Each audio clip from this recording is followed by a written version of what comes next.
Your attention, please, ladies and gentlemen. You're watching, yes, the Yankees Entertainment and Sports Network.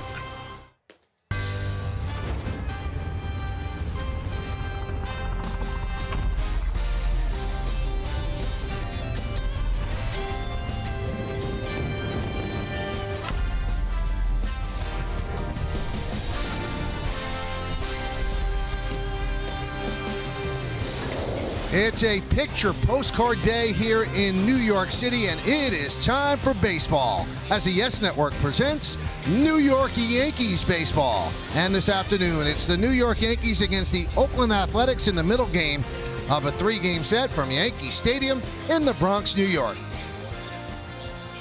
Hi, everybody, and welcome to Yankees baseball along with John Flaherty. I'm Michael Kay. Not a great night for the Yankees last night as they lost by a score of 8-2, and that's been a problem against the Oakland Athletics. They've struggled against Oakland in the 4 games that they've met them so far. Let's break it down for the people. The A's are 4-0 against the Yankees. They've scored 6.3 runs per game. Look at the batting average, the disparity in home runs, but the big disparity in ERA. And it's not just this year. Since 2017, the A's are 12-5 against the Yankees in the regular season. So, John, why do the Yankees struggle against the Oakland Athletics? Well, part of it is timing, right? The Oakland A's are having a big second half, but they're a young team. They have plenty of power. They catch the baseball, and their rotation is better. Playing out in Oakland is not the easiest thing to do. Last night's game would concern me a little bit because the Yankees were flat. They have 2 more opportunities the next 2 days to make a statement against the A's. Now, remember, the Yankees did beat the A's in the wild card game last year when it counted most, but so far in the regular season this year, it hasn't been great. Let's take a look at the pitching matchup for this middle game of the 3-game set, brought to you by People's United Bank. Homer Bailey gets to start for the A's, and for the Yankees, it's Domingo Germán. He leads Major League Baseball with 17 wins. The last time he pitched was against the Dodgers, and boy, he looked really good, John. Well, he did, and he went into Dodger Stadium, kept his composure after giving up a solo shot to start off the game. He really rebounded to give the Yankees 6 quality innings. He struck out 5 in this game, a little help from Gary Sanchez on the strong throw to second base, but not easy for a young pitcher to go into Dodger Stadium and make a statement, winning his 17th game, looking for number 18 this afternoon. All right, Yankees getting some positive news on some of their injured players and some negative news on guys that are injured. Meredith Barakovitz has more when we return right here on Yes.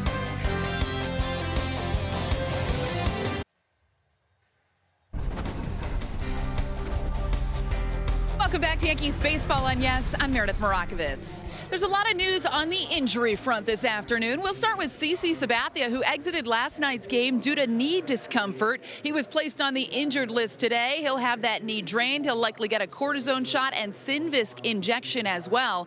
In speaking with Sabathia in the clubhouse last night, he seems confident that he's going to be able to return to the mound this season.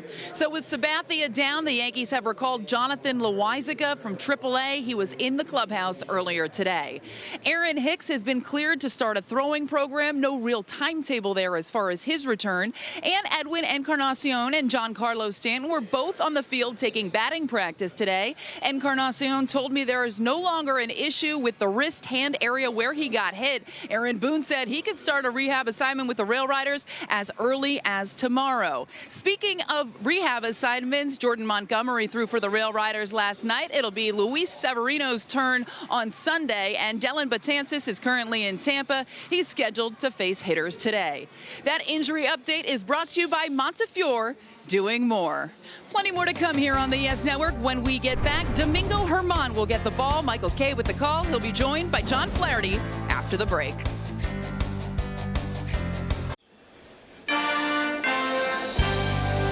Yankees Baseball on Yes is brought to you in part by your local tri-state Volkswagen dealers. Visit VWDealer.com for the Volkswagen dealer near you. By Papa John's, get any large pizza with any toppings for just $12. And by FW Web, the official plumbing, heating, cooling, and PVF supplier to the New York Yankees. Julius Randle, he of the New York Knicks, is going to throw out the first pitch. Left-hander, and he throws a strike. One of the probably the next biggest free agent signing during the offseason. So he gets the full New York experience by throwing out the first pitch here at Yankee Stadium. So the Yankees have taken the field. So let's take a look at the A's starting lineup, which is brought to you by Lexus. The A's come in at 78 and 56. And they'll lead off their shortstop, Marcus Semien. Robbie Grossman in right field, bat second. Hitting third, the third baseman, Matt Chapman. Matt Olson at first base will clean up. Batting fifth, the center fielder, Mark Canha. Seth Brown, he has 7 hits in his last 7 at-bats. The Oakland record is 8 for 8 by Josh Reddick, and he's in left field. He'll bat 6. Batting 7th, the DH, Jurickson Profar. Sheldon Noisy, the second baseman, will bat 8th, and batting 9th and catching, it's Chris Herman. Well, that lineup for the Oakland A's, they are going to face 17-game winner Domingo Germán in the middle of his warm-up tosses. The ERA just over 4, and we're going to check out our pitcher scouting report, which is brought to you by your local Honda dealers. And Germán looking for a little revenge against the Oakland A's. He took the loss on August 20th, only 5 1/3, gave up 5 earned runs in that game. And his numbers at home so much better than on the road, a 2.24 ERA at Yankee Stadium. And he's given up 28 long home runs, but the big deal with that is he's only given up 25 solo shots. The solo home runs usually will not beat you, as evidenced by his 17 wins.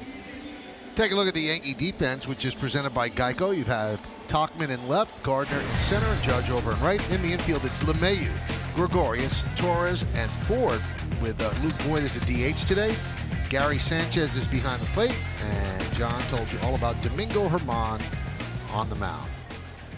What a beautiful day for anything in New York City, but glad that we're here at Yankee Stadium for the Yankees and the A's, and glad you could join us. Semien's ready. Germán's ready. Let's do it. Here in the Bronx, first pitch is outside. We're underway. Home plate umpire Sean Barber. Stu Surewater at first. Alan Porter at second. And the crew chief Jim Reynolds is at third. 1-1. Yankees have had some trouble with Semien in the 4 games. 5 for 15, 2 home runs, 4 ribbies. 2-1.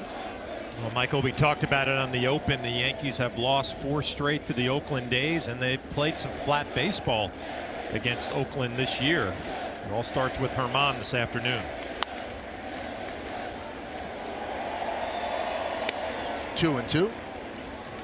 Well, give us an Infinity Hitter scouting report on Semien. Well, a very early scouting report. He's an old school guy. He's played in 216 games straight. That goes back to June 28th of last year. That one's lofted to right field. Judge is there. 1 away. And a power surge. He's got 25 home runs this year. He had 27 in 2016, so probably going to beat that. And he's having a career year all the way around offensively. Runs, walks, extra base hits, total bases. This guy's doing it all this year. 1 down. That brings up Robbie Grossman. 2 of my 3 scouting reports out of the way already. 1 out into this game. You can kick back.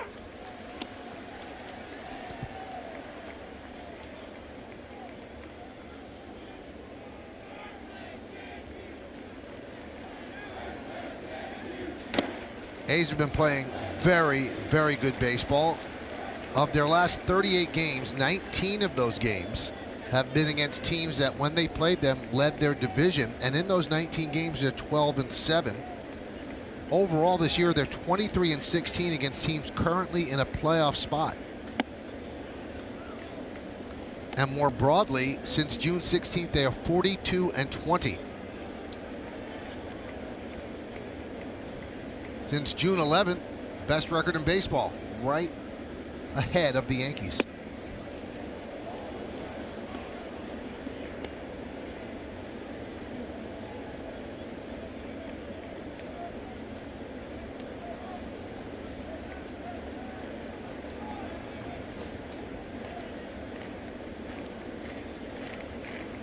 And the 2-2. Swing and a miss. Fastball upstairs. 2 outs. Let's look at the game time weather presented by Bigelow Tea. It's 76 degrees, humidity 42%, winds 8 miles per hour, and it is delightful today.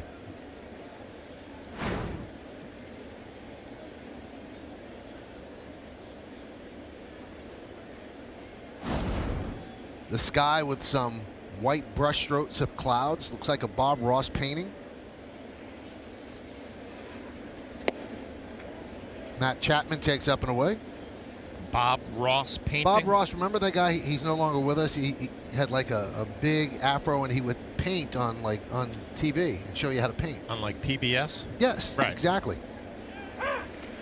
I have to admit I've never watched him paint, but I do know what you're talking about.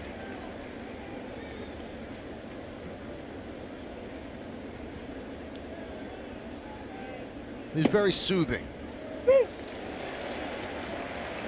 1-2. Soothing is that breaking ball that Herman just seems to be able to drop in there for strikes anytime he needs it.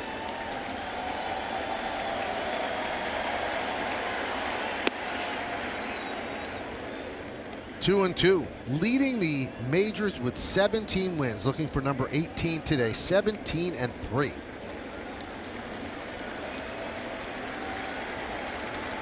Swing and a miss. Strong first inning for Domingo Herman.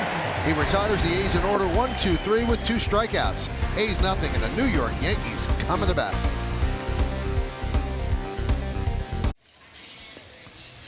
Now it's the Yankees' turn at bat against Homer Bailey, so we'll take a look at the Yankees starting lineup, brought to you by Lexus. DJ LeMahieu, the American League's leading hitter with .335 leads off. Then it's Aaron Judge, Didi Gregorius. The second baseman, Gleyber Torres, will clean up. Batting fifth, the catcher, Gary Sanchez. Brett Gardner in center field. Luke Voigt DHs. Mike Ford's at first base today, and the left fielder is Mike Tauchman. Well, Aaron Boone sends out that lineup to face the right-hander Homer Bailey in the middle of his warm-up tosses. Be his 27th start. The numbers combined with Kansas City and Oakland, and the ERA just over 5. We'll check out our pitcher scouting report, brought to you by your local Honda dealers. Starting to find his groove with the Oakland A's. His last 3 starts, 3-0 with a 1.93 ERA. And a big reason why the splitter has been a weapon for him. With the A's, a 109 batting average against the split finger fastball, and 4 career starts against the New York Yankees. Good numbers, 3-1 with a 3.75 ERA. Here's LeMahieu.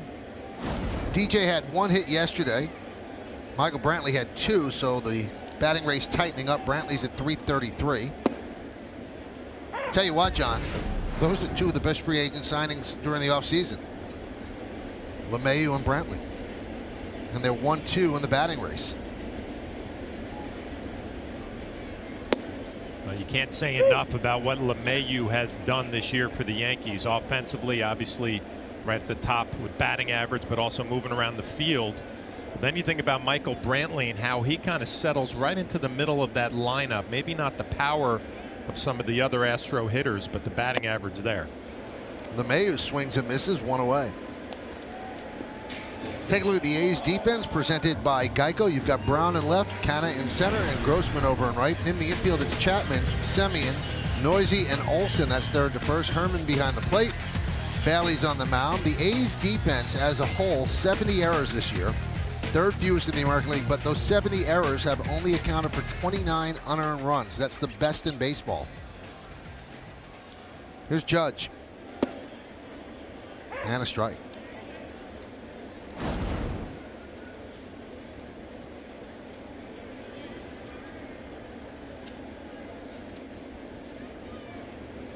The A's do not shift Judge to pull in the infield like most teams with 3 infielders on the left side. Second baseman Noisy is on the second base side by quite a bit. And in the outfield, the center fielder plays him toward right center.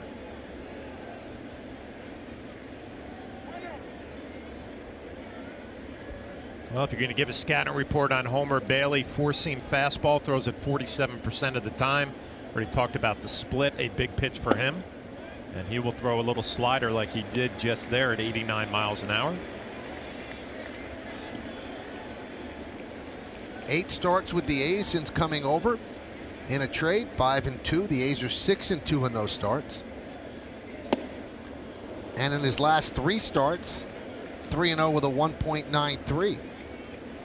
And strangely, of the 3 losses that Domingo Herman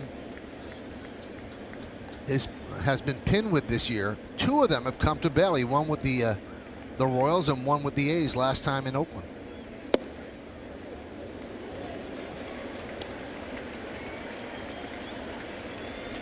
3-2 on Judge. Judge 7 multi-hit games in his last 12 games.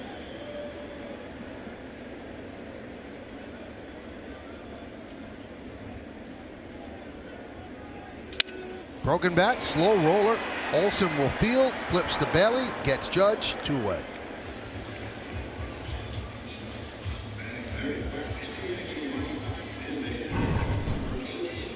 You see the fastball that rides inside and gets in on the hands of Aaron Judge, breaks his bat. So the velocity at about 94 for Bailey, but good little movement there on the inner half.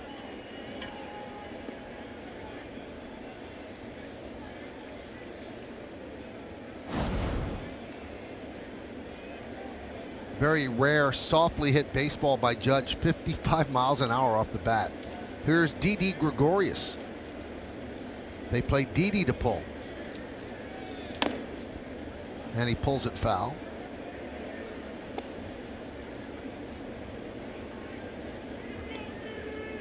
Homer Bailey, one of those guys with reverse splits. He's much better against left-handed hitters as an Oakland A. Batting average .217 against left-handed hitters. Righty's hitting .341 against him. High fly ball, center field. Canna back, has plenty of room. And that'll do it as the Yankees go down in order 1, 2, 3. Let's go to the second inning in the Bronx. Nothing on Yes.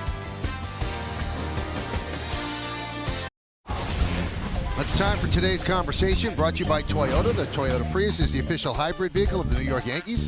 How important do you think wins are when evaluating starting pitchers in today's MLB? Well, one of our respondents said it's important to a degree. It shows they can hold a lead if given one and be somewhat effective in 5 innings, but there are other stats that need to be factored in to give a complete evaluation. Follow Yes Network and tweet us your responses using hashtag Yankees Prius Prime to keep the conversation going. I don't think they're nearly as important to people within baseball as they used to, if they're important at all anymore. I mean, we've had Cy Young Award winners with very pedestrian one-loss records because you look inside the numbers and starting pitchers are really not allowed to go that long anymore. A lot depends on the bullpen. Yeah, and so much of it is, you know, the run support that you get when you're out on the mound, and Herman gets a ton of run support.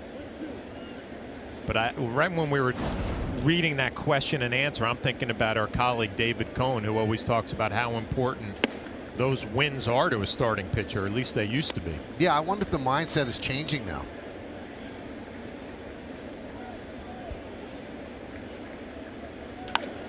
Line down the right field line. It's a base hit for Olson. That's going to go into the corner. Played out there by Judge. Olson's going for 2. Here's the throw. Not in time. It's a leadoff double for Matt Olson. And I was curious to see if Olson was going to challenge Aaron Judge. Obviously, the play is right in front of him as he's running down the line. We'll take a look at the swing. It's a breaking ball. He scoops right underneath it into the corner in right field.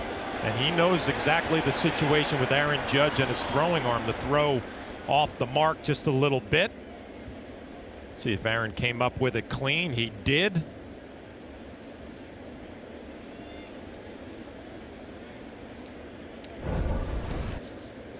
Here is Mark Canha.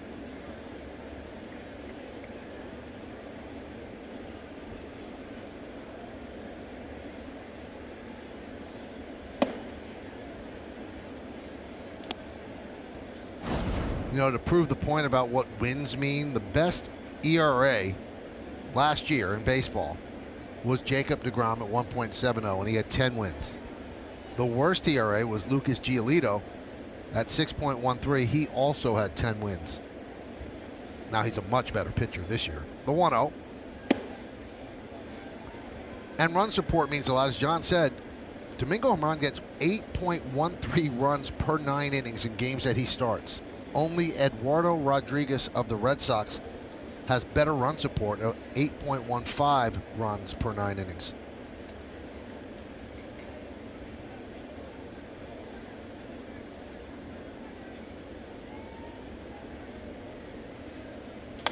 I've always wondered, John, I watch deGrom pitch a lot. I really like the pitcher that he is, and the Mets never score for him. Last year they didn't score for him. He won the Cy Young Award. do hitters or an offense as a whole get complacent when there's a great pitcher on the mound? No, I don't think so. And you're just going through the numbers and you see it for Herman right there, 8.13 per game. And I don't think as a hitter, as a lineup, you get complacent. It's just year to year, it kind of changes for guys. And it's hard to explain. I think the 17 wins for Herman just shows you he obviously can get a lead and hold on to it with his stuff. But the numbers at home are so much better. The ERA 2.24 at home for Herman and 5.45 on the road. No, I asked Boone about that the other day, and he had a pretty good explanation. He said, this is the first time he's seeing a lot of these mounds on the road. He said he's more comfortable at home. He said that could be part of it.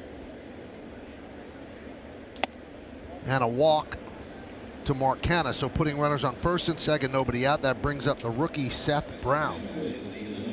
Yeah, but getting back to the home numbers as opposed to the road numbers, and there they are, you just start thinking about home field advantage during the postseason. And managers, coaches, front office make decisions based on numbers like this. I remember Joe Torre coming to me with Randy Johnson in 05 and said, we have to pitch him at home. His numbers are so much better.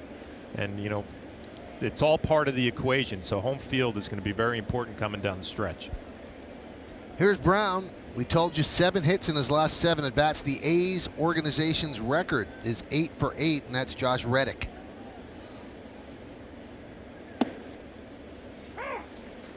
And Brown came into the game in the middle of the game last night, picked up 3 hits and 3 at bats. Last player to do that against the Yankees, 1992, Chad Kruder of the Tigers.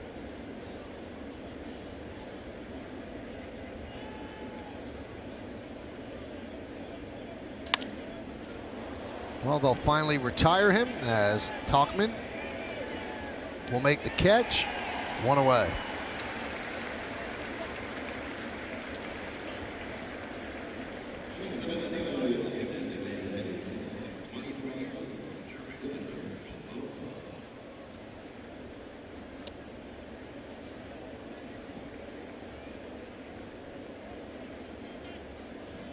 So here's Jurickson Profar. You wonder about what motivates a player, what lights the spark, what button gets pushed. Well, the A's called up Corbin Joseph on August 14th to essentially take Profar's job. Profar was having a miserable season. Overall, he's hitting .216. Since Corbin Joseph got called up, Profar's hitting .370. Cause and effect? Well, we've been hearing about this guy, right? And #1 prospect in all of baseball, all those things. And as a young player, you read the hype.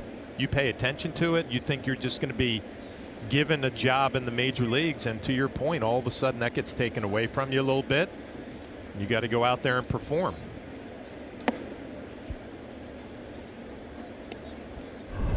Last night, Profar, a huge night. The only hit Sabathia gave up was a solo shot, a home run down the left field line, hitting right-handed. He came up left-handed later on in the game, had a big double, couple more RBIs. See if they turn 2. There's 1. Back to first. It's a double play. So Herman got just what he needed, a 4-6-3 double play to get out of the jam. No runs to hit, no errors, and 1 man left. Let's go to the bottom of the second. Nothing. I look at it as they had a great 3-game stretch against us out in Oakland, and a team that's playing really well, obviously. But hopefully Domingo can go out and set a nice tone for us today, and we can throw some runs on the board. That's my expectation. That was Aaron Boone before the game talking about why the struggles against the A's. It's a small sample size, and they play each other within a week and a half, home and away. So they lost the 3 games in Oakland last night, 8-2. I don't know if that's a trend. And as we mentioned in the Open, they've struggled against them since 2017, but they did win the wild card game fairly easily last year. Yeah, I think those 4 games are a lot more important to the Oakland A's than they are to the New York Yankees as far as a confidence situation goes.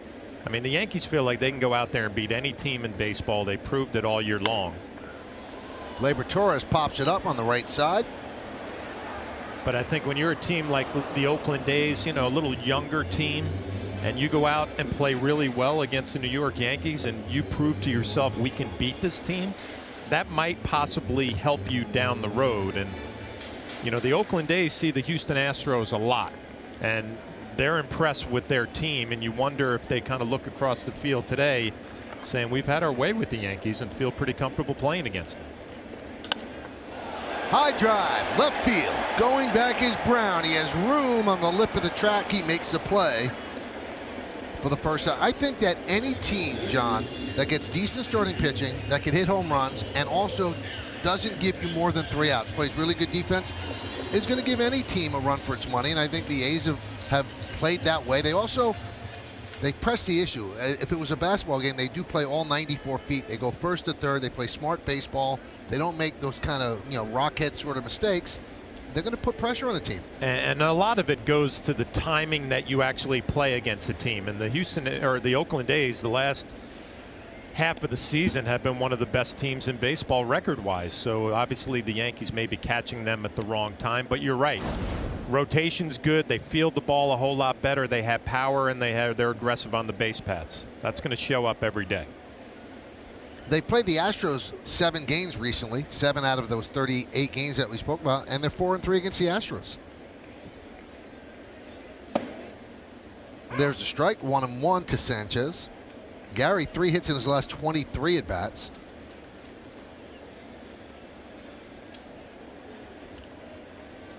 Final day of the month of August, and the Yankees have registered 70 home runs, a record-breaking 70 home runs in this month of August. And that one's driven deep to left field. Make it 71. See ya. A long home run. 1-0 Yankees.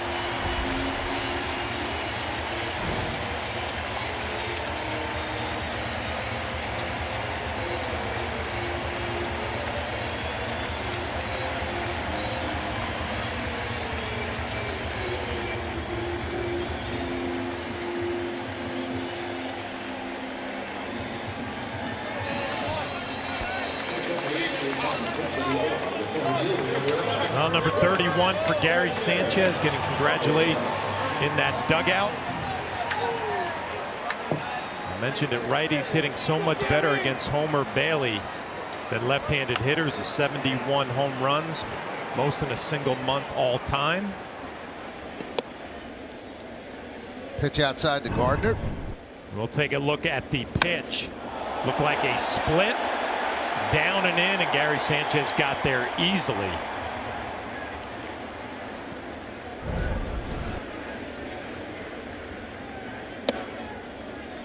One and one.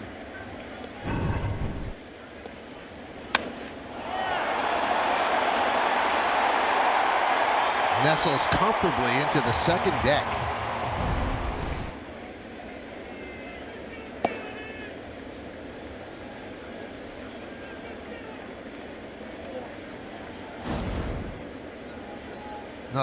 If last night's game seemed a bit odd, it was only the 19th game this year that the Yankees did not hit a home run. High fly ball, right field. Grossman's there for the second out. In fact, they didn't have an extra base hit in last night's game. Only the 4th game this year that they did not have an extra base hit.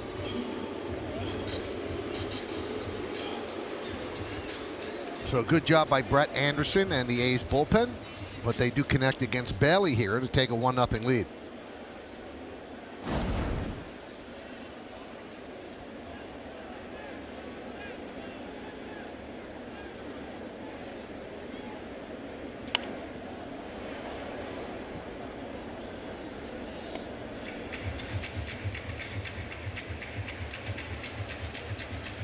Well, Luke Voit with a successful return to the lineup last night. A couple of hits for him.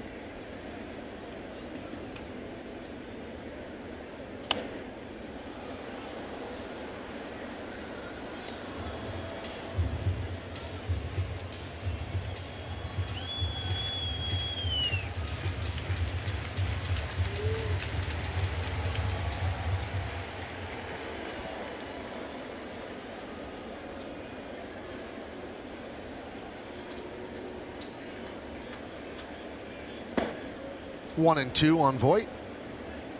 I was interested to see which pitch Bailey was going to go to there on an 0-2 count. Stayed away from the split finger. The pitch that Gary Sanchez hit went with a breaking ball in the dirt. A lot more success against left-handed hitters, probably because he can move that split down and away. Ball Sanchez hit went right down and in.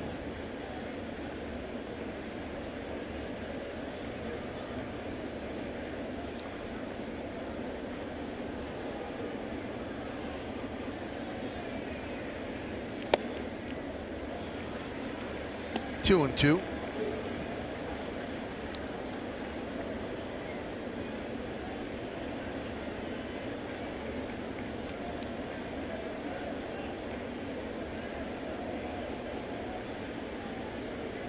And the pitch. Did he go? Yes, he did. Voit down on strikes. But the Yankees take the lead on one powerful swing, unleashing a long drive off the bat of Gary Sanchez. When it lands in the second deck, the Yankees lead 1-0.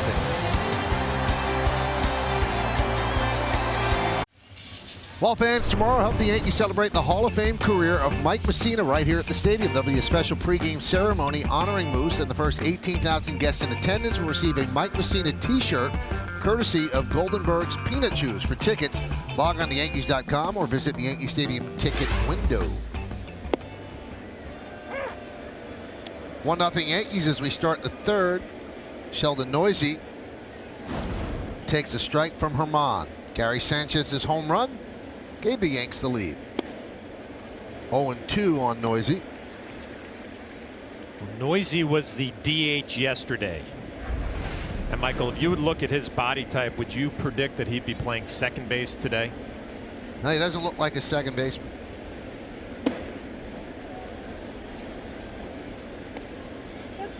Also, that body type produced 102 runs batted in at AAA Las Vegas.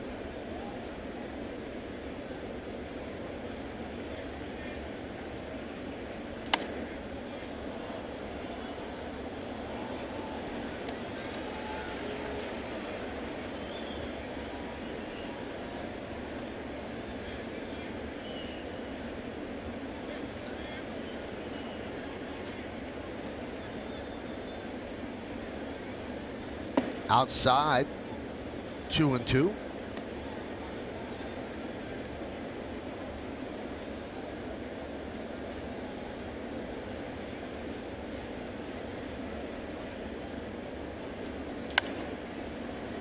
Still 2-2. Well, we talked about Herman and all the run support that he gets this year. I don't know if this is related at all, but when you watch Herman work a game, he gets right on the mound, is peeking in for his sign, and he's ready to go. Doesn't waste any time, and infielders, outfielders love to play behind a guy like who works this quickly. Fouled that fastball straight back to the screen.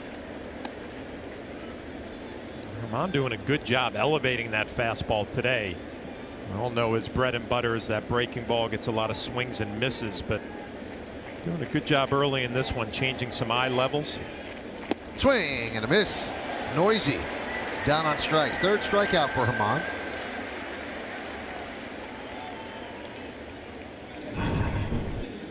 And it's the fastball again. I'm sure the scouting report for the Oakland A's is you're probably going to get some breaking balls with 2 strikes. Herman able to sneak it by Noisy there. Here's the catcher, number 9 batter Chris Herman. 1-0.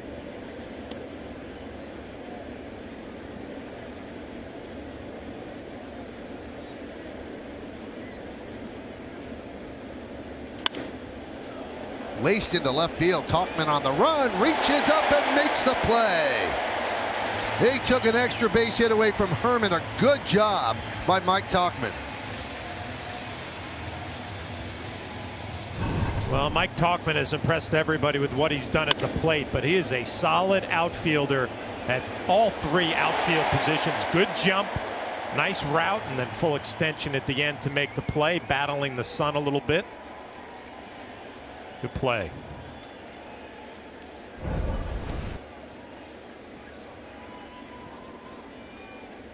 Back to the top of the order, and Semien And a strike.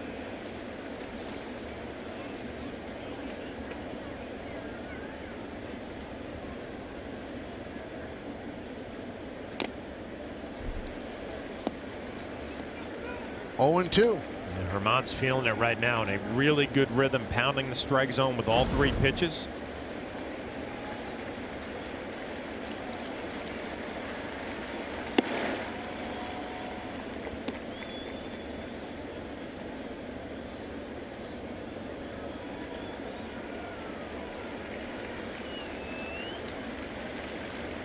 Swing and a miss. Another strikeout for Herman as Simeon goes down swinging, and the A's go down in order, and we go to the bottom of the 3rd. Watch every out-of-market regular season game live or on demand with MLB.tv. Your subscription includes MLB At-Bat Premium, allowing you to stream live baseball on your favorite supported devices. Blackout and other restrictions apply. Visit MLB.tv for details. 1-0 Yankees on the Sanchez long home run into the 2nd deck. As we start the bottom of the 3rd, it'll be Ford, Tauchman, and LeMahieu.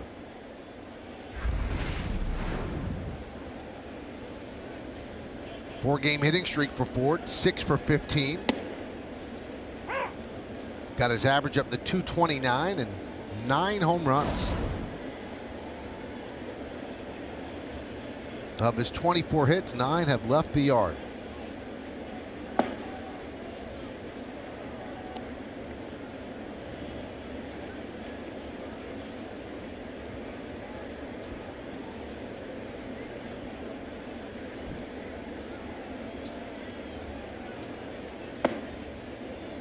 Two and 1.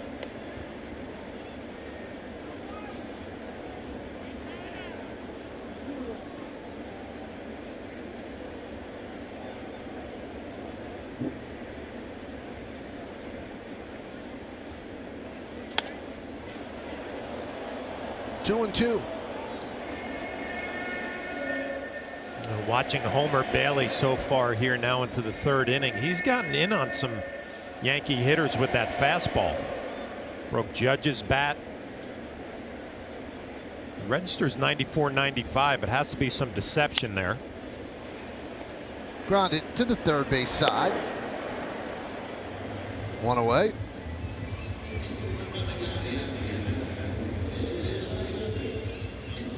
The Umana team prevent defense, defensive runs saved, the leaders in the American League outfielders this season. Tauchman has 15. That's amazing. Hasn't played the full season.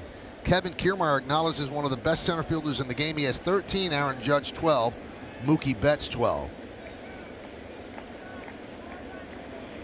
And here is Tauchman right now.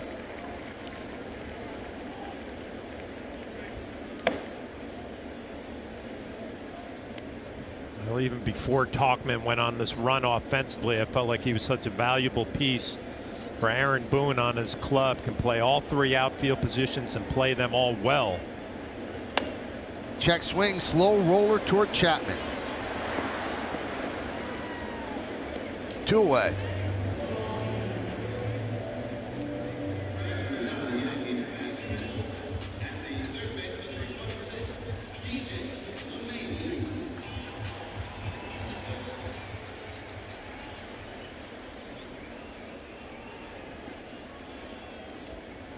You know, that graphic about defensive run save.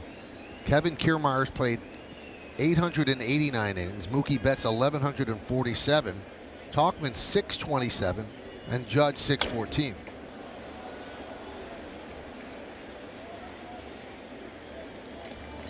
I think the Yankees always thought that Tauchman could play defense. I think the offense has kind of jumped. Certainly jumped their expectations. Yeah, a lot of that comes with playing time, right, and opportunities, and feeling a whole lot more comfortable with the new organization. And sometimes it just takes a little time to gain that confidence at the major league level offensively. 1-1. Seemed like a totally, I wouldn't say inconsequential, but certainly not that important trade right before the season began. The first time people really got a look at him was at the Yankee welcome home dinner.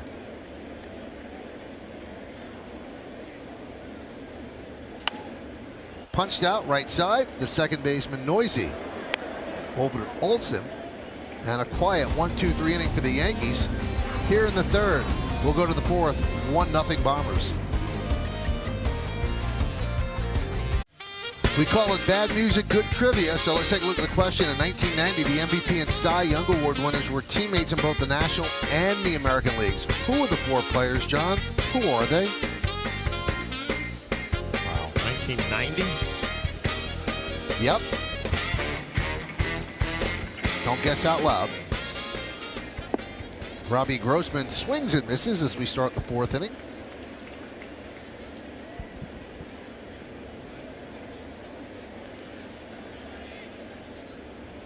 Audi scoreboard 1-0. It's 1990, the year the Reds beat the A's in the World Series. Yes. Should I be thinking that way? I think you should be thinking A's, at least in the American League. I think. Because I don't know the answer. I'm trying to guess along. Lined right at Ford. One away.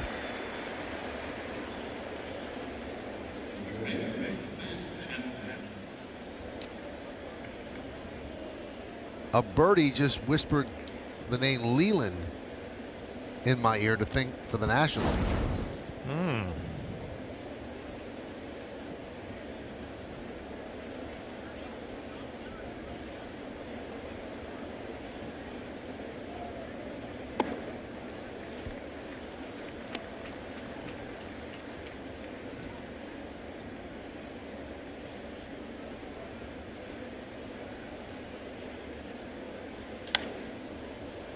High fly ball, right side. Giving it a look is Judge, but that'll make the seats out of play.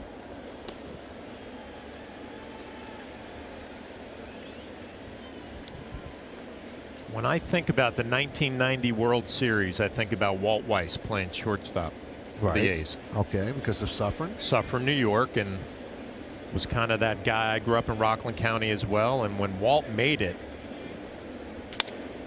it was a base hit. It's like he really made it, right? I mean, he was winning Rookie of the Year, he was winning World Series and making it look easy. So you want to do the answer now, producer Troy Benjamin? Yes, he does. Okay. So I'm thinking the A's. I think Bob Welch won the Cy Young. And Doug Drabeck in the National League. So that would be Bonds. I'm not quite. I think Canseco won the MVP. Yeah. Ricky. Ricky. Did you see Ricky when you went out to Oakland? Oh, yes. Still looks great, I'm sure. He looks like Ricky. High fly ball, deep right field. There it goes. See ya. Long home run for Matt Olson. And it is 2-1 A's.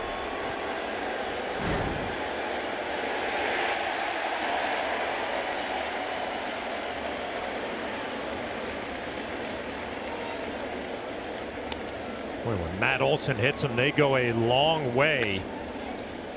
And Herman has given up now 29 home runs this year. Coming into this game, 25 of those were solo shots. This one a 2-run home run.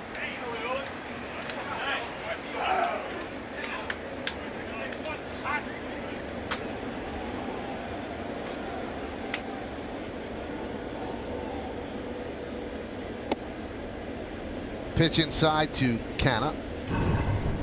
Take a look at the pitch.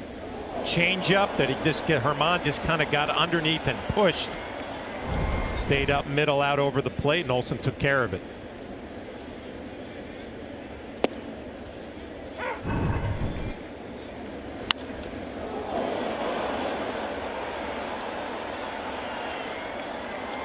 Wow. That was in the bleacher portion of the seats.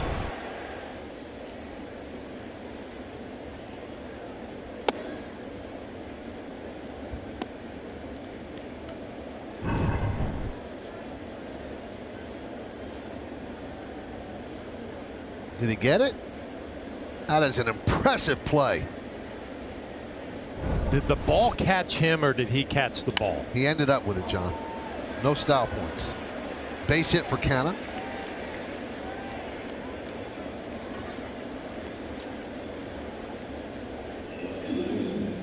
Tell you what, you're sitting out there, you are not thinking souvenir unless you buy one. You see how aggressive he was, too? He went over a couple of people to get there.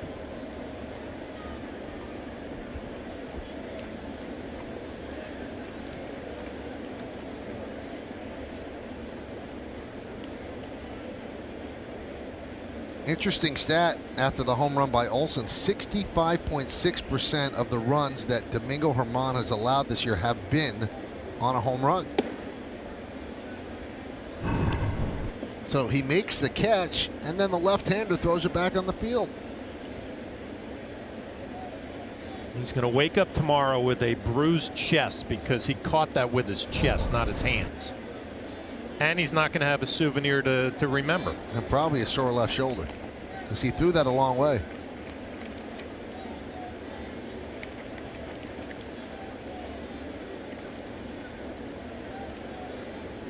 I'll give him credit for the arm action, though. Yeah, he looked good.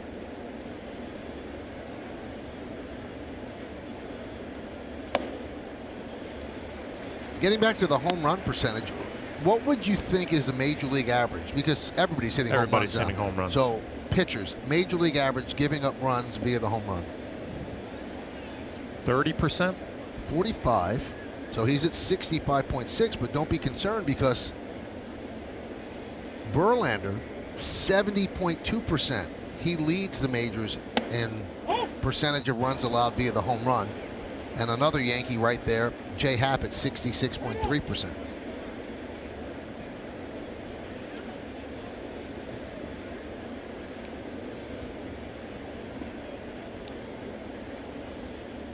So 2-1 on Brown, who skied out to left field to break a 7-for-7 streak.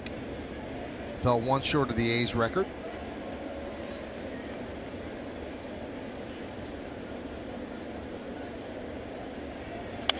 It's the most consecutive hits you ever had, John.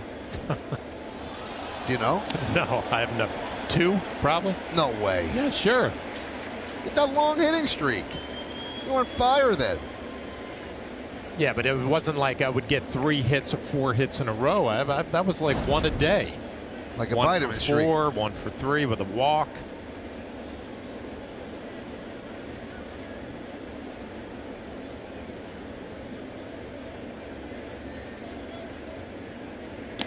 If it can be found out, James Smythe will find it out. You know, I was thinking about that the other day because the catcher with the Mets is on a long hitting streak. I don't know if it's Wilson still going. Ramos. Yes, it is. Well, I'm not sure if he got one yesterday, but they did score all those runs. I figure he did. He did get a hit yesterday. Swing and a miss. Brown down on strikes. 27-game hitting streak. Hit a robust .375. 5 doubles, 7 homers, 24 ribbies. That was in 1990. Is that the best you ever felt at the plate? Without a doubt. I got traded to San Diego from Detroit, and I went like 0 for my first 10. Could not get a ball out of the infield. I mean, it was really lost and pressing and trying to impress. And Merv Retman was the hitting instructor, and he said, I just want you to start moving your hands a little bit earlier. Don't do anything different, but just get some movement in your hands. And for some reason, that little tip locked me in, and I almost felt like, for the first time in my life, it felt like it was slow motion. And I actually remember thinking to myself, this is probably what Bonds feels every day. You know, the great players where it just slows down. And it lasted for a little bit over a month, and then it quickly disappeared again, and never felt that way ever again. So just that block of 27 games. Now, the 28th game, did you come close to a hit? No, Al Leiter got me. Really? In Florida, and I think I hit a ball between short and third, and it was a nice play, and that was it.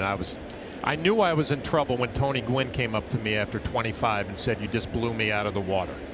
And I said, all right, this isn't supposed to be happening, and it ended a couple of days later. It also explains the frosty relationship you've always had with Leiter. Well, there are a lot of other things that add to that relationship.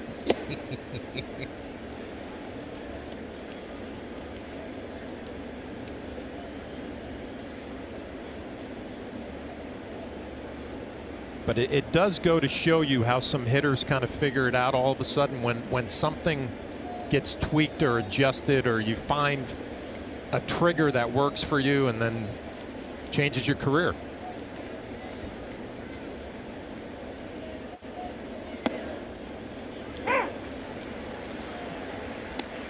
For the rest of your career, are you searching to feel like that?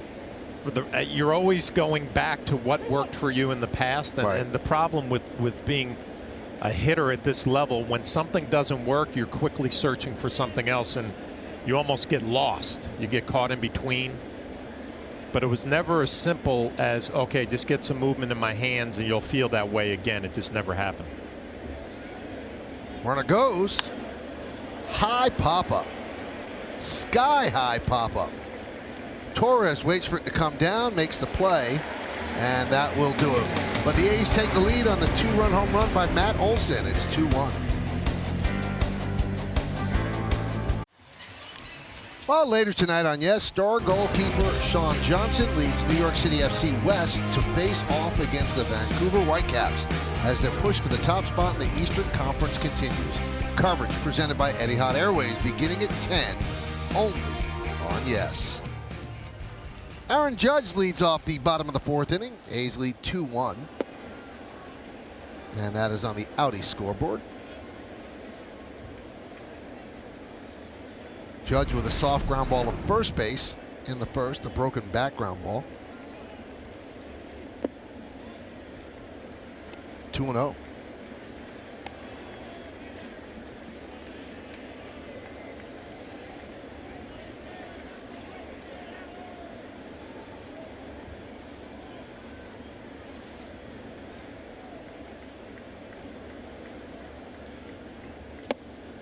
Oh, strike on the inside part of the plate, 2-1.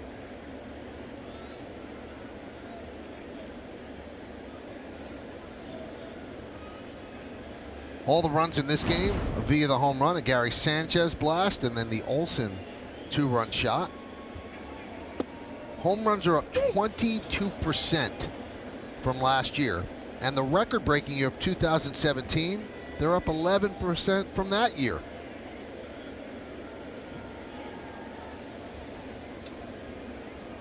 See team home runs per game since 2014. Big cut. And boy, that got a piece of Herman. We'll take a look at the fastball again. It probably has a little deception to it because the Yankees not squaring it up. Right off of the mass, it startles Herman a little bit. Looks like he's going to be all right.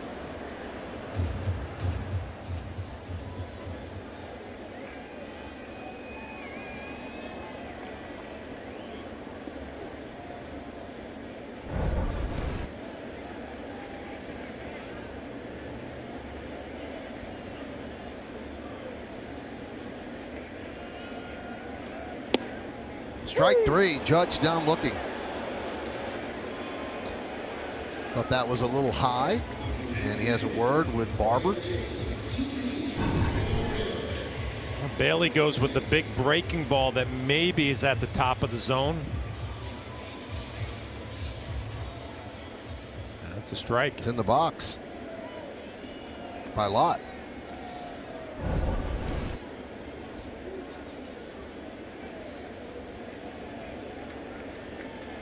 Here's Gregorius. This kind of defensive alignment. He tried to bunt against the Dodgers. He swings and misses here. In fact, he tried to bunt with 2 strikes and ended up striking out because of it.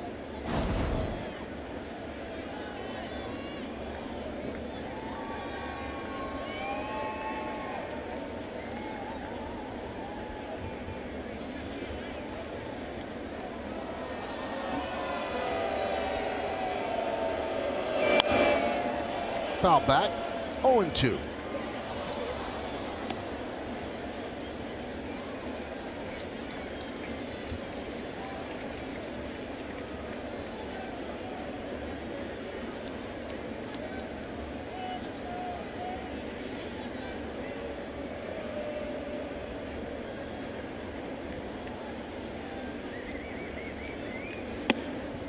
And Gregorius down on strikes.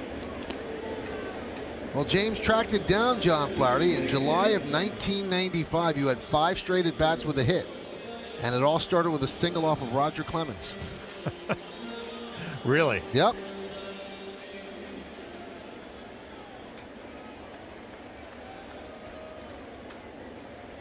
You know what the thing about facing Roger, for me, I caught him my rookie year in Boston. Right. So we kind of had that pitcher-catcher relationship. And when I faced him as a hitter the rest of my career, I always felt like he would give me something on the outside part of the plate if nobody was on base.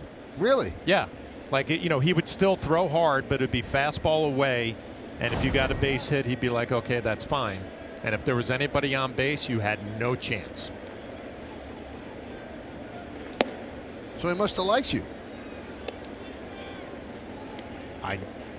Listen, it's bad to go up there hoping nobody's on base so you have somewhat of a chance maybe to get a base hit. But that's the way I felt.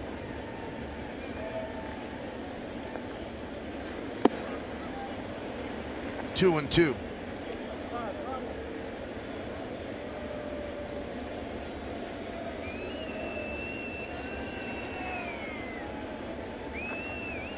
Bottom of the 4th inning in the Bronx. 2-1 A's.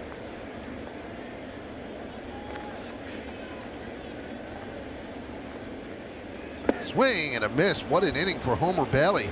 He strikes out the side. Yankees go down 1-2-3. We go to the 5th. 2-1 A's.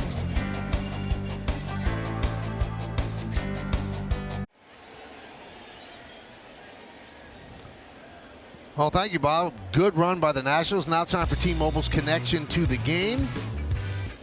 Rendon, as Bob mentioned, hitting .333. Great season. Freddie Freeman, .298 for the Braves. And Eduardo Escobar for the Diamondbacks, .270 with 31 home runs.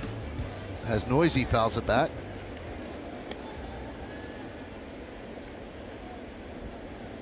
(2-1) A's over the Yankees. It'll be 8-9-1 in the A's order.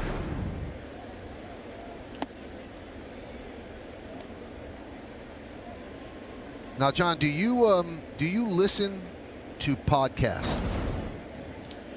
I do not. Well, I've got one that you're going to start listening to. This will be your first. There's a great podcast that Yes Network puts together called Curtain Call. It's with John Filippelli and Kevin Sullivan. And I'm their latest guest. So is that why I have to listen to this? I think you'll love it.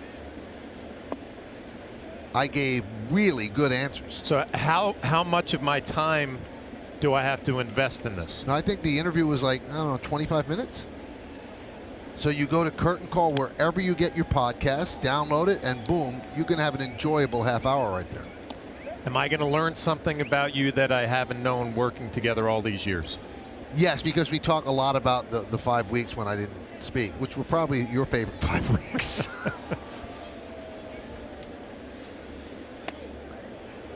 Three and two. So that's Curtain Call wherever you get your podcast. Where do I get my podcast? We can talk about that later. Fly ball, shallow left. Tuckman's there, puts it away. I mean, they've had John Sterling on there. They've had Christopher Russo. Wow, some heavy hitters. Yeah. Well, when Flip calls, you say, of course I'll do the interview.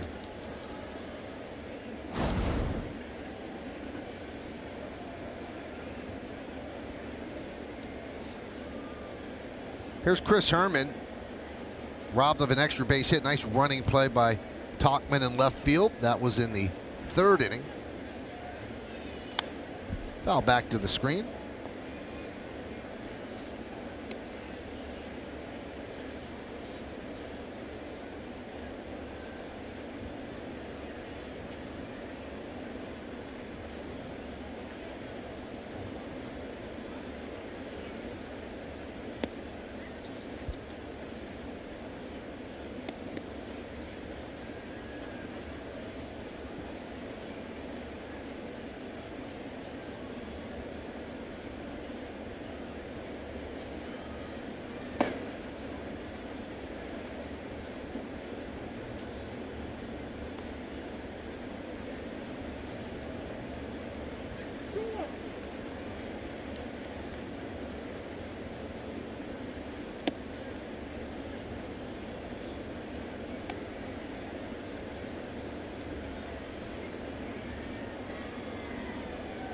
So 3-1.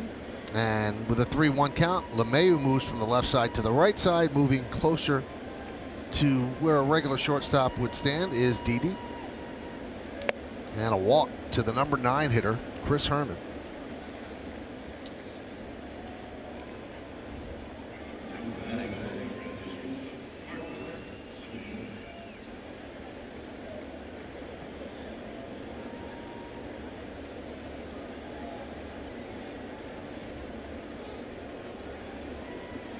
Here's Semien, a lot of arms windmilling out in the Yankee bullpen, so somebody might start the throw shortly. 76 pitches for Domingo Germán.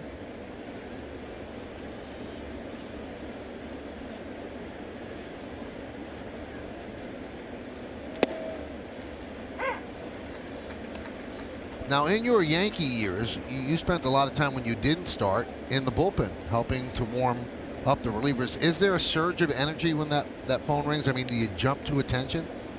Well, I think what relievers have gotten really good at is you start sensing the timing in a game and maybe what your starter is doing or not doing. Chop to short. They'll get one. So kind of like you're seeing the guys out in the bullpen, they're getting a sense that that phone might be ringing soon, so you want to get ready a little bit early. But the bullpens that I was a part of with the Yankees pretty much knew what the pecking order was, right? I mean, the 7th inning probably would be Tanyan Sturtz, the 8th inning would be Flash Gordon, and then the 9th would be Mo. Now, Mo didn't even get out there till like the 5th or 6th inning, right? So we used to take the golf cart underneath the stadium Both in the of you bottom of the together. 5th inning. So I used to watch the first 5 in the dugout, go to the clubhouse. Mariano had his routine that he would pay attention to every night, and then we'd go in the golf cart underneath the stadium in the bottom of the 5th. Did you guys talk at all in the golf cart? Did you drive the golf cart? No, we had a security guy driving it for us. And the one thing I tell people all the time, Mo would be upset if we weren't playing well. Like, he's the only relief pitcher I've been around who really was invested in what was happening early in a game. Most of the guys would go down to the bullpen, you know, their names called, they go. Mo was invested every day on, we're not playing well, or this guy isn't throwing well. Really? Like, he was really paying attention. But I'll be able to tell my grandkids that I was 81 days a year. I rode in the golf cart with the greatest closer in the history of the game. And I got to see how the crowd at the old Yankee Stadium would react when we would walk through Monument Park. And all the fans in left field, all the fans in the bleachers would stand up and give him a standing ovation. Wow. And here I am walking behind him, just kind of taking it all in. Yeah, I'm assuming they were cheering for Mo and not for me. There might have been some people from Pearl River in the bleachers. I left tickets for them out in the Maybe bleachers they just bought to give them. me a couple of claps.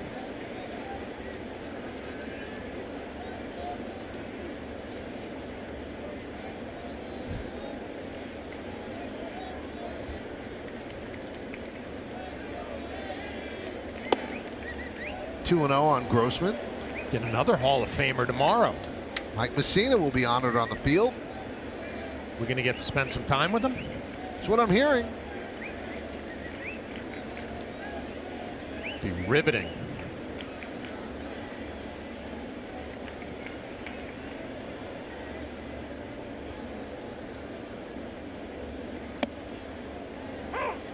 Now, you got along great with Moose, right? Yeah, we got off to a little rocky start, kind of like you guys, and it got better the last couple of years. There's the resume. You want to lead the interview tomorrow? I got you. If you want to, yeah. If you want to take some time off, No, I want to be part of it. But you know, how often do you get to talk to a Hall of Famer? 2-2 on Grossman.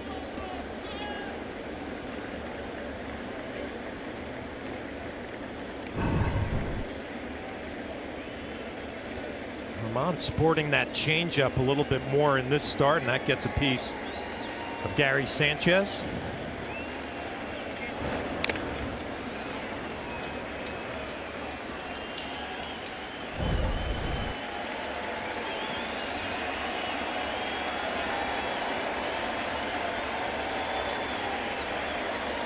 Two balls, 2 strikes, 2 outs. Top of the 5th, 2-1 A's, and keeping Semien close.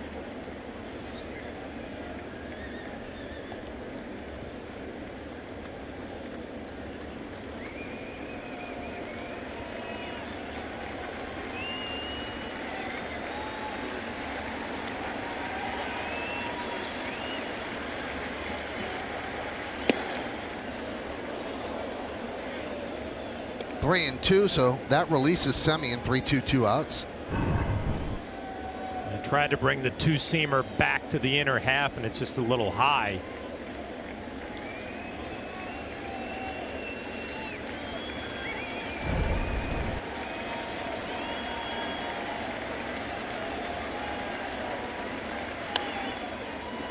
They'll do it again.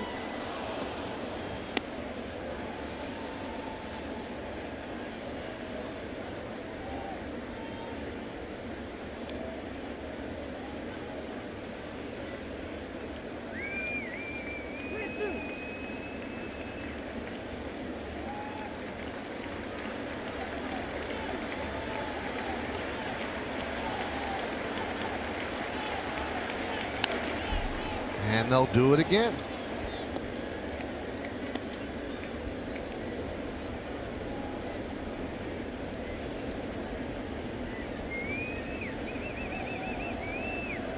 On the open of our show, we showed that great performance by Germán against the Dodgers. He threw 85 pitches in that game and got through 6 innings. Here comes pitch number 86. And he walked him, so he lost the battle with Grossman. Runners on first and second with 2 men out. That's going to bring up Matt Chapman. And that brings out Aaron Boone. There's nobody warming. In fact, the tarp is still on the bullpen mounds. They're removing it right now. Very rarely do you see Boone come out in these situations where he's not lifting a pitcher.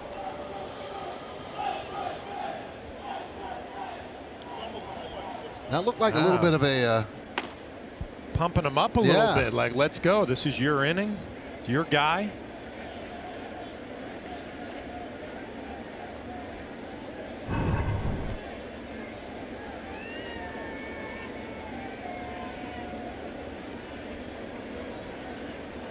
It was such a surprise that Boone came out that the interpreter had a hustle. Late. He was a little late.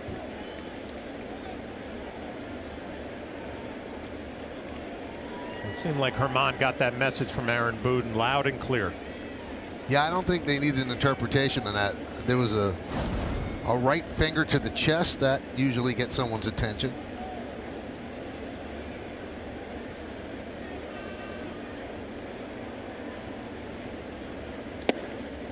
And he drops in a strike, 0-1.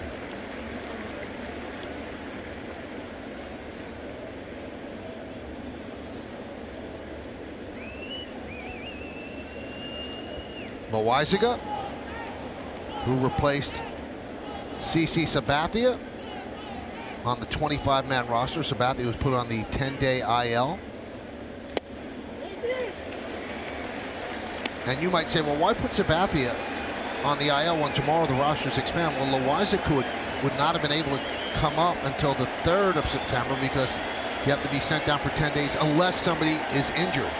So with CC being injured, putting him on the IL, that allowed Loaizaga to come up several days earlier than he would have been allowed.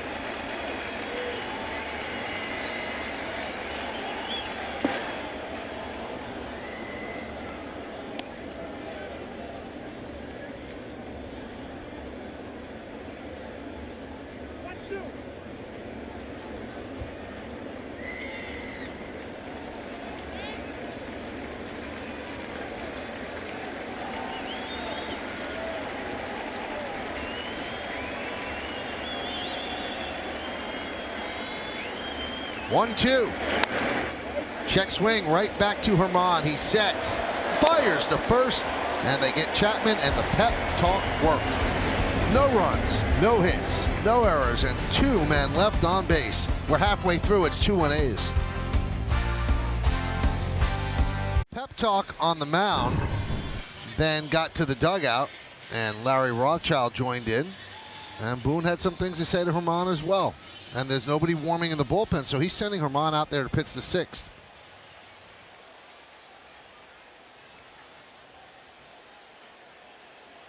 What do you think that could be? He didn't like body language. He didn't like the way he was approaching it, John?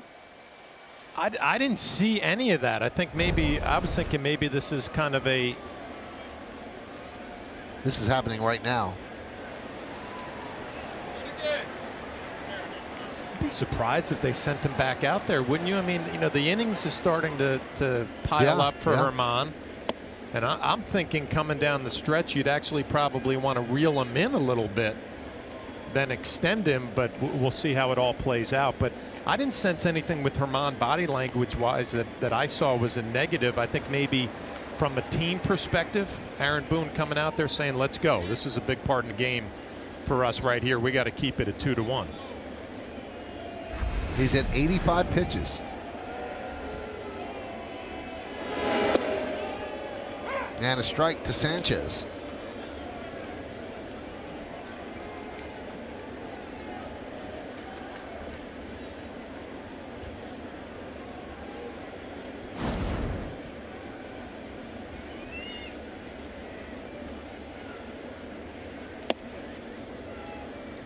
Two and one. Take a look at the league leaders presented by your local Tri-State Volkswagen dealers. Most home runs by a catcher. Yankees all time. Sanchez at 33 in 2017. He's at 31 right now with a full month to go. That one is driven out to right field and deep. Going back, Grossman. Track. Wall. See ya. Another home run for Sanchez. Game is tied at 2.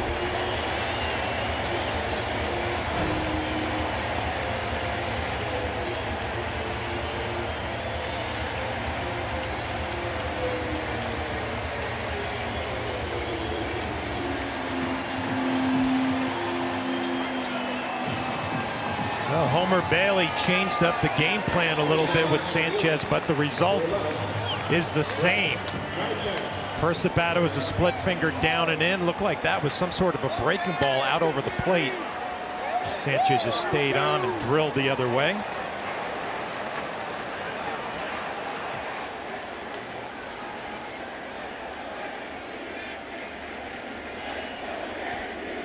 There's Brett Gardner. So the team now with 72 home runs in the month of August. Here's number 72. Yeah, curveball. Not a terrible pitch, but Sanchez just goes out over the plate.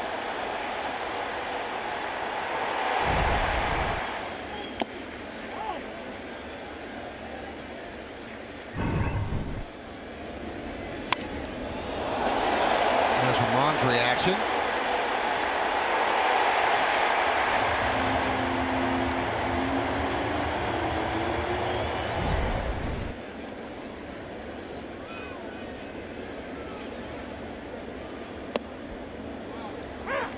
One and two.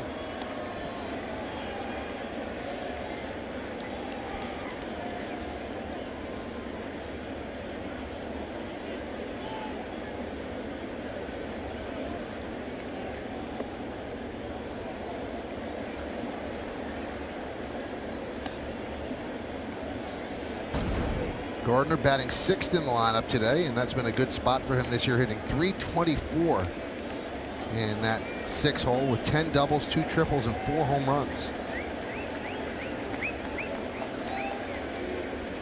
Swing and a miss. He goes down on strikes. 6 strikeouts and no walks for Homer Bailey.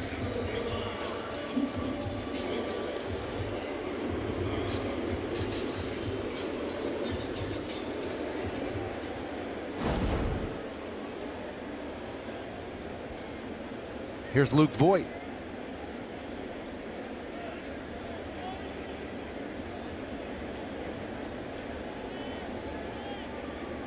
Came in yesterday and started the game at first base, coming off the IL. Had not played in a game since July 30th. Had that sports hernia.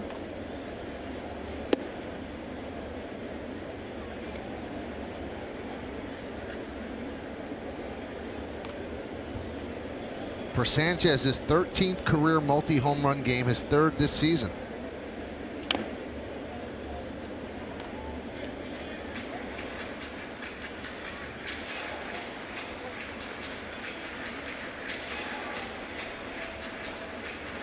Well, with Urshela going on the IL, Voigt coming off of the IL, you just start thinking about the month of September, how different this club might look. And Encarnacion looks like he's getting close. Stanton is getting close. They'll have September call-ups.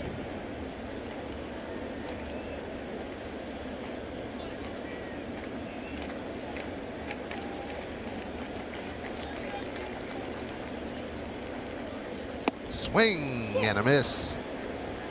7th strikeout, 2 away. Let's take a look at Gary Sanchez's home run on StatCast AI, powered by AWS. Exit velocity just over 106, traveled 396 feet.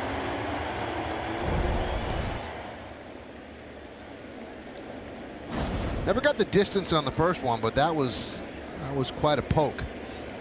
So this was 396.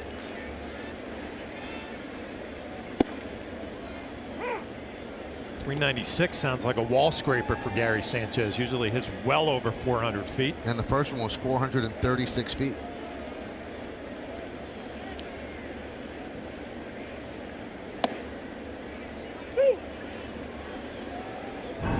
Here's the first one on StatCast AI, powered by AWS and Gary Sanchez.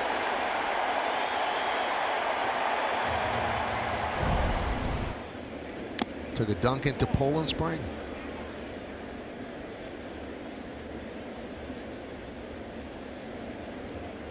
Got Herman again. He's caught a couple of foul tips off the mask, off the glove.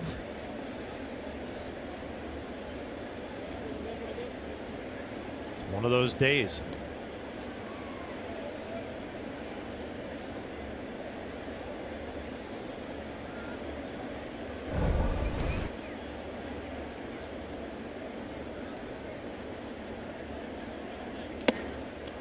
One and two. Pitch count in good shape for Bailey, just 68 pitches with 2 outs in the 5th.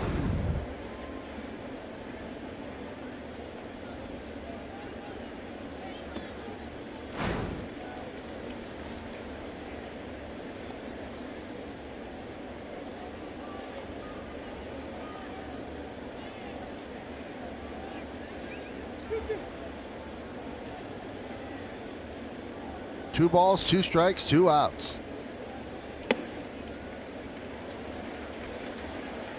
David DeWitt Bailey. He and his dad have the same name, so they just started calling him Homer. Bad name for a pitcher.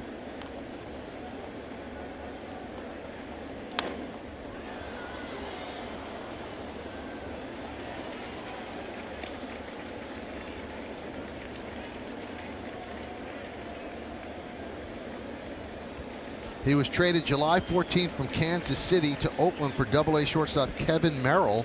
And Kevin Merrill attended George M. Steinbrenner High School in Lutz, Florida, just outside of Tampa. That one's punched the other way. A base hit against the shift. Well, Mike Ford picks up a 2-out single.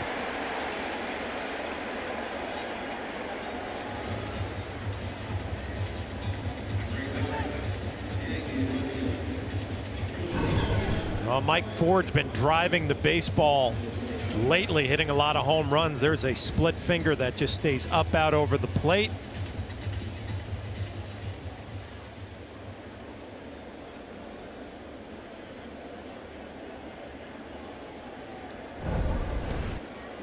Now you're watching Bailey pitch today. You're seeing his stuff. How do you explain last year, John? 1 in 14, 6.09.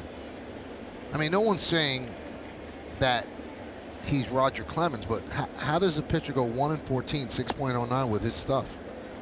Well, I think you can talk about every player in the major leagues, how this game will humble you at some point where things start going in the wrong direction. You start losing your confidence, and all of a sudden you have a nightmare year. And you could even look at this Oakland A team, right? We saw Trinan last night throwing 98 miles an hour with the nasty 2-seamer, and he's having a nightmare type season. Yeah, it's hard. It's a hard game.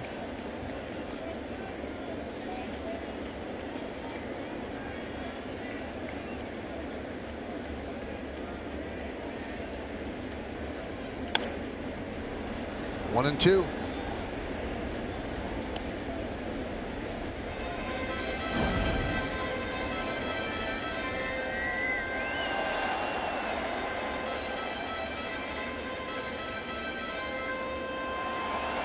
2-2 game, bottom of the 5th inning. All the runs via the home run.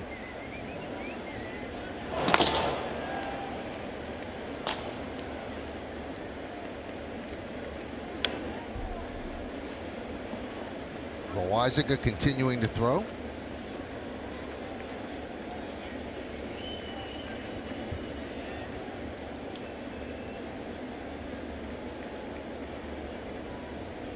Little unusual that be the guy they go to in a 2-2 game. They usually go to one of their higher leverage relievers. Swing and a miss.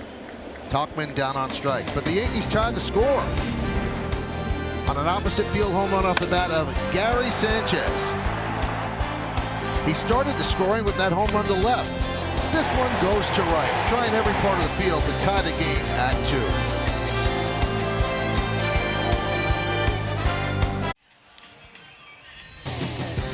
Yankees Baseball on Yes is brought to you in part by People's United Bank, checking without curveballs, member FDIC, and by GMC. We are professional grade. Well, the Yankees make the BioFreeze fast-acting pain relief pitching change. So that will do it for Herman. He will not pick up his 18th win. And Jonathan Loizaga, who got called up after the injury to Sabathia, takes over to start the 6th inning, and he'll face 4, 5, and 6 in the A's order.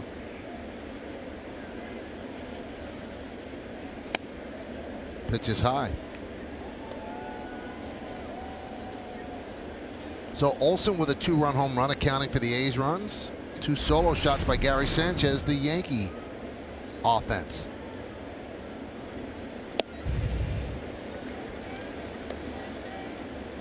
One and one.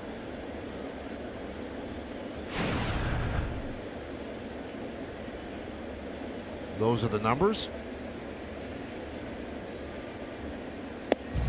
It's a good point that you bring up, Michael. Loizaga getting a shot here in the 6th inning.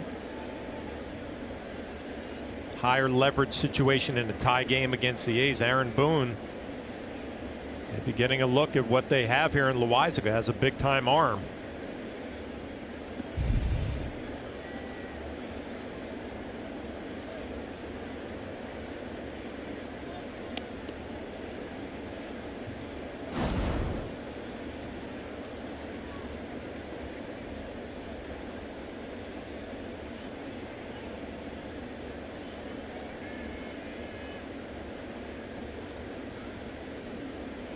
Swing and a miss.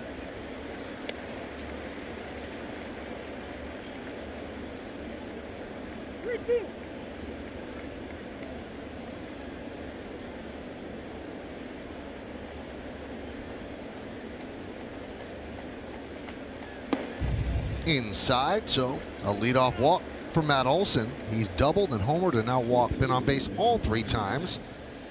And that brings up Mark Canha. Now a quick word from Spectrum. Spectrum Internet. No data caps, no contracts. Just faster speeds with better performance. Quick conference between Sanchez and Loizaga.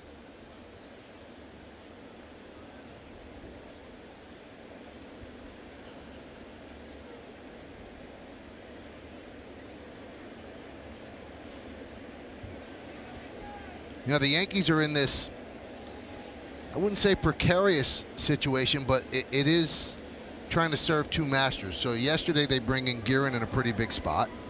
Now they're bringing in Loizaga in a tie ball game. So you want to see what you have for the postseason, but you also want to continue to battle to get the best record in baseball, certainly the best record in the American League. So what's more important? That those are questions that Aaron Boone and his staff have to answer every single day. So they're trying Loizaga to see if he is a part of the plan and pitching in a high leverage spot. Yeah, and what we've seen from him, and they're the best records in the major leagues this year, what we've seen from Loizaga as a starter has trouble getting through a lineup a couple of times. What we've also seen is the ball jumps out of his hand and can dominate major league hitters. So you have to put him in some situations that would be considered higher leverage to see how he reacts. And I kind of mentioned it before, the month of September is going to be an interesting month for the Yankees. You're going to get healthier. You're going to get some of your star players back, but you also have players who have been doing it for you for a long time. Be some tough decisions coming down the stretch.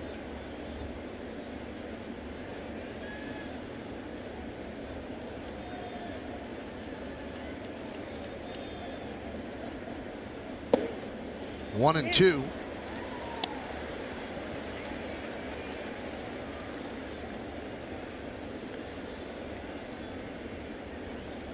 Sabathia tending to his damaged right knee.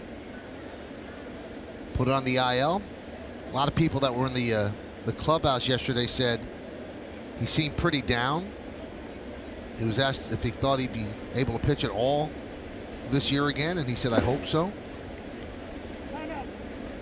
And Boone talked before the game about it, John. He said, this guy is a warrior. He said to know the pain that he's pitching in out there and getting people out in the middle of an order. He said it's not an easy thing to do.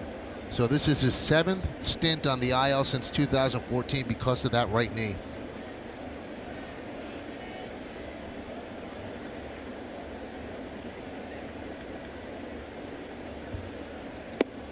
Strike 3.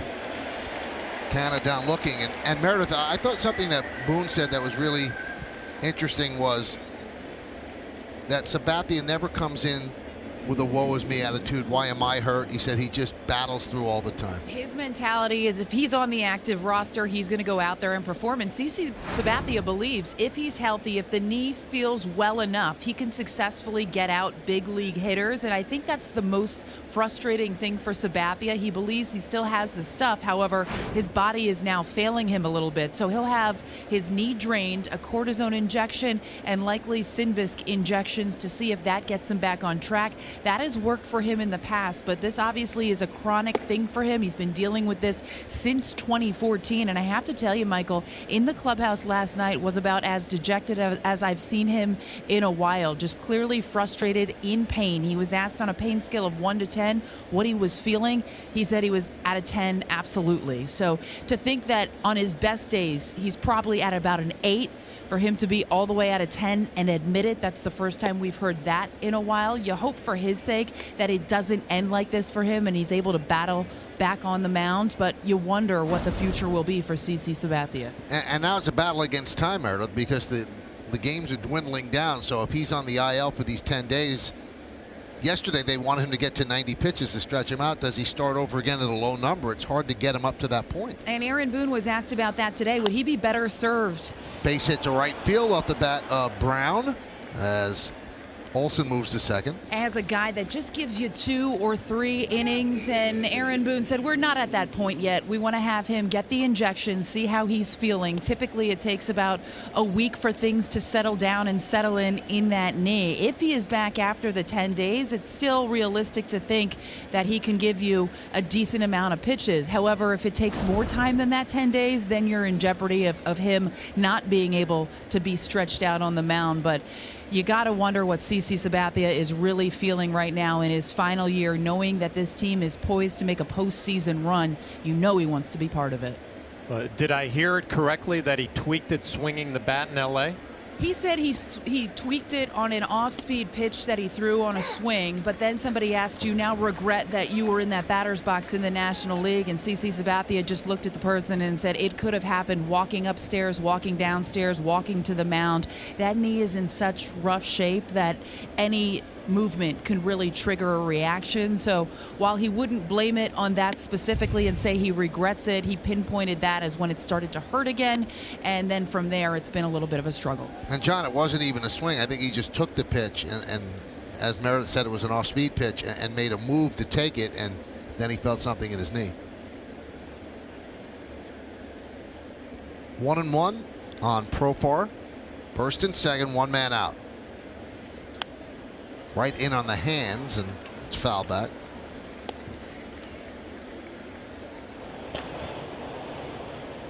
Ottavino up. You know, when you look at the viability of Loaisiga as a reliever, maybe in the postseason, look at his career. First time through the order, you hit 180 and 185 against him, slugging 296. The second time it goes to 313, slugging 563.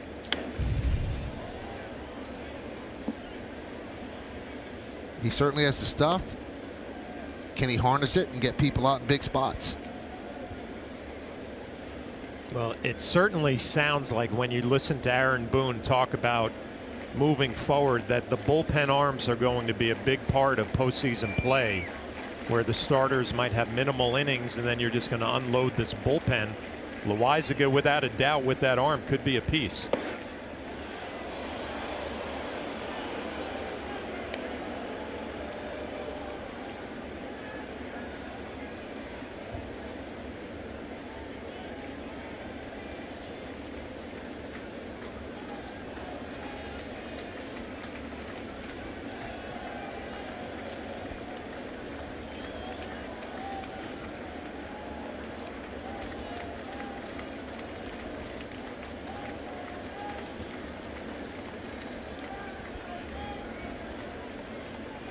Two.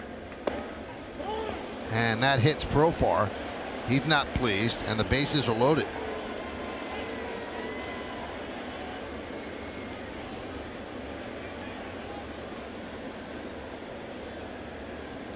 And here comes Larry Rothschild.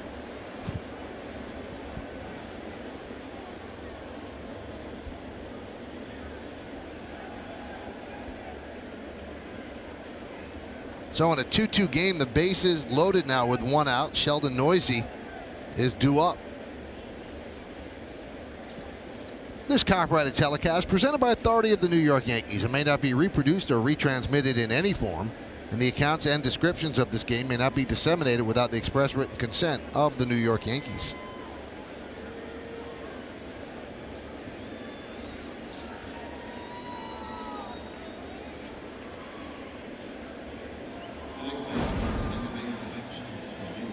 Now Noisy still looking for his first big league hit.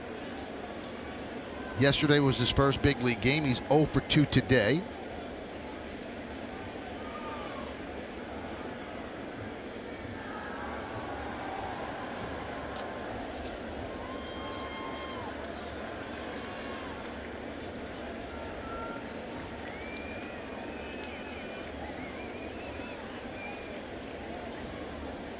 Yankees a double play depth.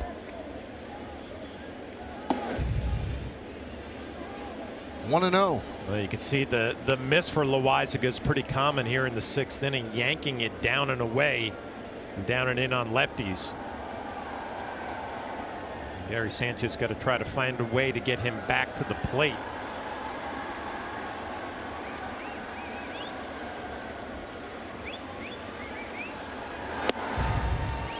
Strike. See the arm that they get excited about. That was 98 miles an hour.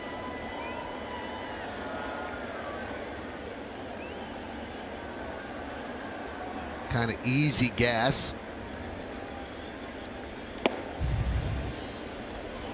Also 98, but out of the strike zone, 2-1.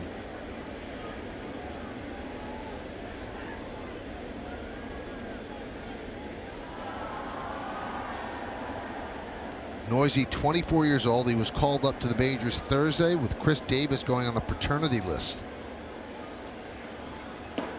3-1, so he's in danger of walking in a run here. He's also in danger in a fastball count, 3-1 with the bases loaded. And Noisy, a guy who you've talked about, Michael, has put up big numbers in the minor leagues. You got to assume he's getting a fastball here, 3-1. Friends and family of Sheldon Noisy.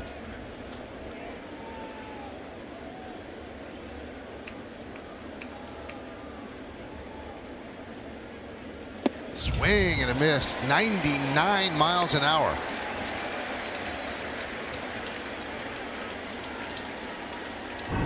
A big pitch there for Loaisiga. We'll see what that does for his confidence.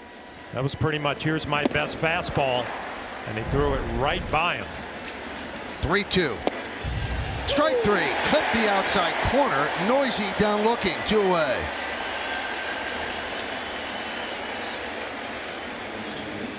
Big time pitch. Great job coming back. 3-1 fastball down the middle. 3-2 dotted down and away at 99. The only question, would he get the call from Barber? And he did.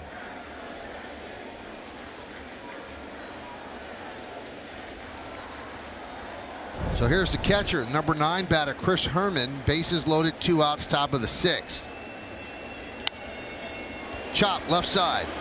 Gregorius off balance throw. He got him. And Loizaga works out of trouble. No runs, a hit. And the bases are left loaded. Not an easy play for Gregorius. Fires across his body and gets Herman at first for the final out. Well, today, following the postgame, don't miss the latest episode of Homegrown, The Path to Pinstripes, presented by Wendy's, and go behind the scenes with the Yankees AAA team in Scranton. That's today, after Yankees coverage. It's right here on Yes. Well, a nice play by Didi, going to his right and realizing that Herman, the slow-footed catcher, that would be the play to throw back across his body. Gets him by plenty. And Boone pumping up the squad. A lot of emotion in that dugout by the Yankee manager. And there's a strike to LeMahieu as he leads off the bottom of the 6th of a 2-2 game.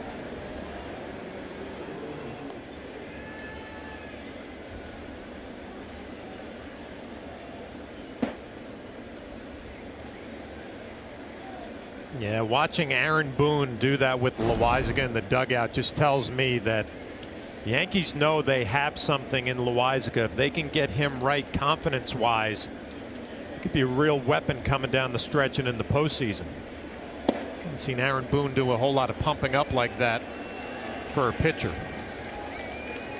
He had the trip to the mound with Herman and then pumping up Loizaga in the dugout.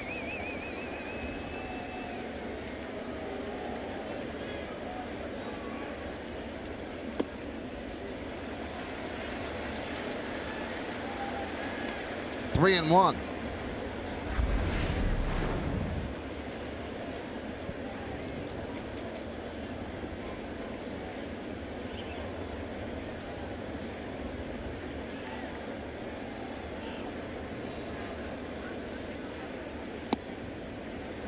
Three and two. LeMahieu's 0 for 2 today. A strikeout and a ground ball to second.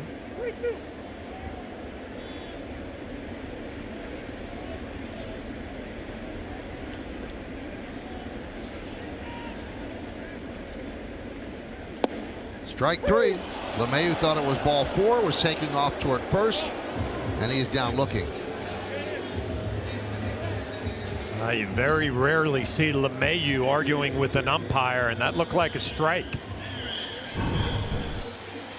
Take another look. Catches the plate.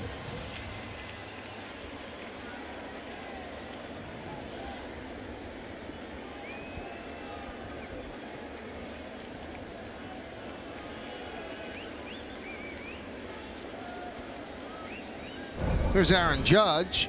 Swing and a miss. Judge is 0 for 2, a ground ball to first, and he struck out looking.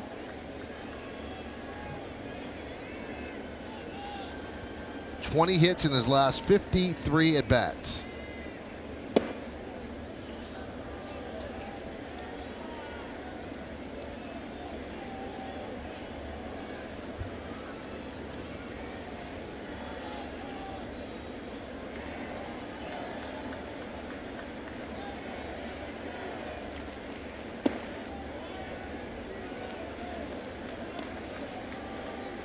Really good take right there from Aaron Judge on a split that just missed down.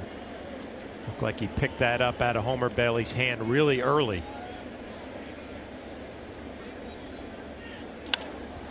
High fly ball down the right field line. A foul ball.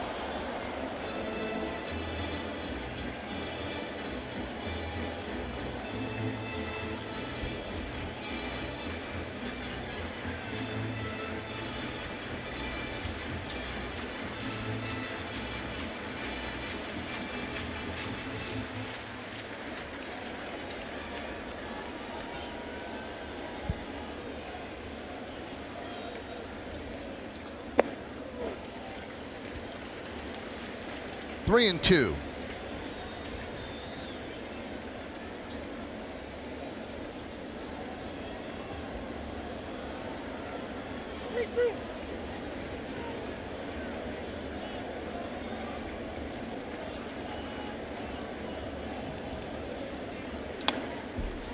Foul back to the screen. They'll do it again. Gregorius on deck.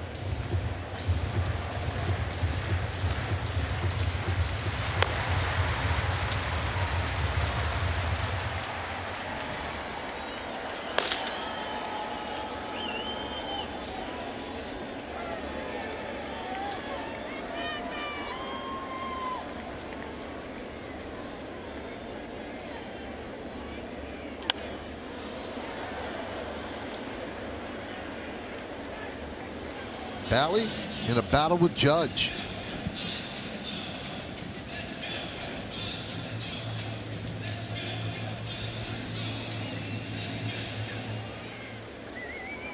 Yankees have just 3 hits. 2 of them solo home runs by Gary Sanchez. The A's have 5 hits, and they've scored their 2 runs on an Olsen 2-run home run. And Judge works a walk.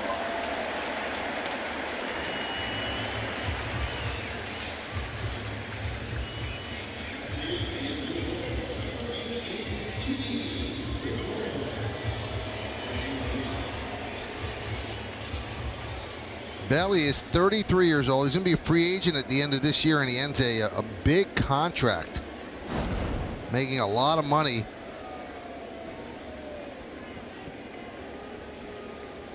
For a number of years, he signed with the Reds. 6 years, $105 million. He signed it in 2014, but never really lived up to the deal. Tommy John surgery, then bone spurs, right knee injury. Part of a 3-team trade with the Dodgers during the offseason. Dodgers are paying his salary essentially, and then he goes to the Royals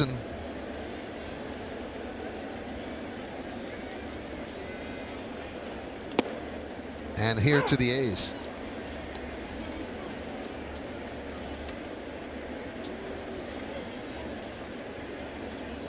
So the Dodgers picked him up, immediately released him. And then he signed a minor league deal with the Royals in February. He's become an important part of the A's staff.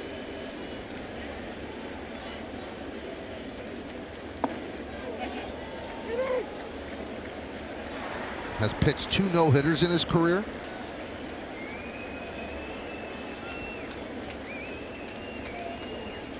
And has pitched very well over his last 3 starts, and now this one as well. Coming in his last 3 starts, a 1.93 ERA.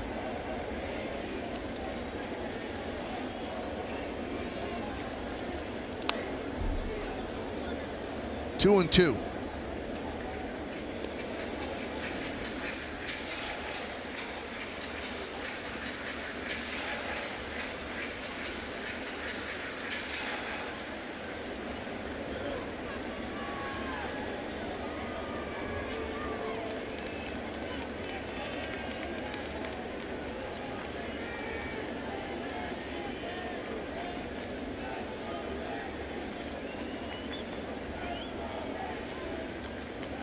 Judge goes.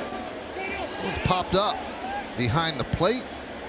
Herman tosses away the mask and puts it away for the second out as Judge scampers back to first.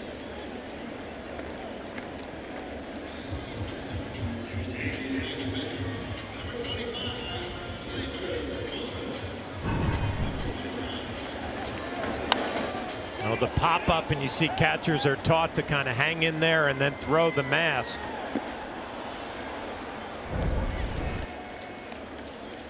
Now, you wore the hockey mask.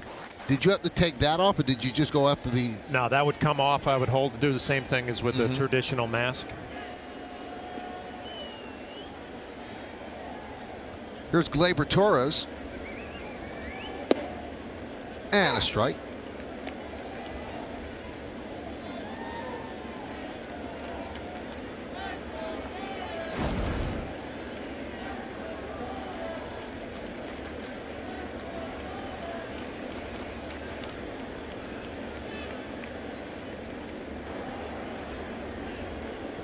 Manager Bob Melvin sticking with Bailey. He's a guy that usually goes just around 100 pitches, maybe a little over.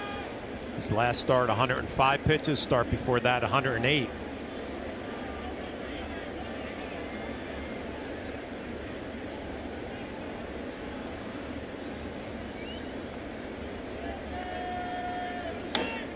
Foul back, straight back.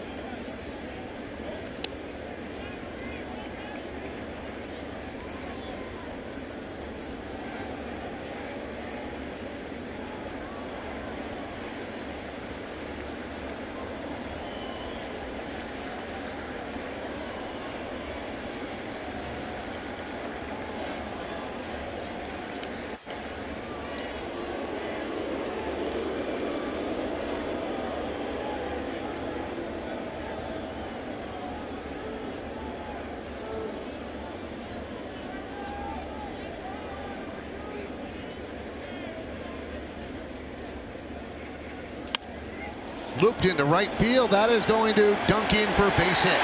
Grossman fields, fires, and Judge is in third. So it's first and third with 2 men out on the bloop single by Torres. That looked like a split finger that Gleyber Torres just got jammed and blocks it off the other way. End up being a base hit. It's also going to end Homer Bailey's afternoon as manager Bob Melvin doesn't want him to face Sanchez again. You see Aaron Judge on the move. Gets into third base easily. So that's going to do it for Bailey as Melvin signals to the bullpen. First and third for the Yankees, 2 outs.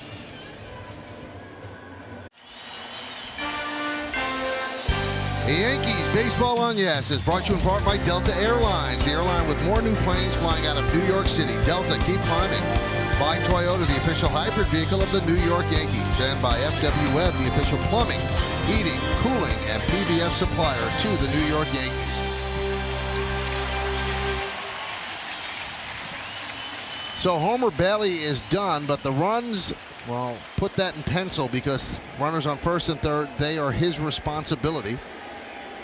As he turns it over to Blake Trinan, who has to deal with Gary Sanchez.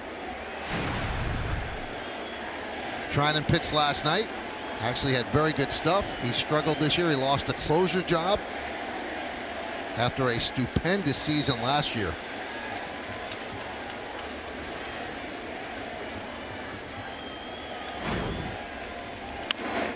Grounded to short. Semien goes the short way, and that will do it. So Trinan does the job on just 1 pitch. No runs a hit. 2 men left. Let's take it to the 7th.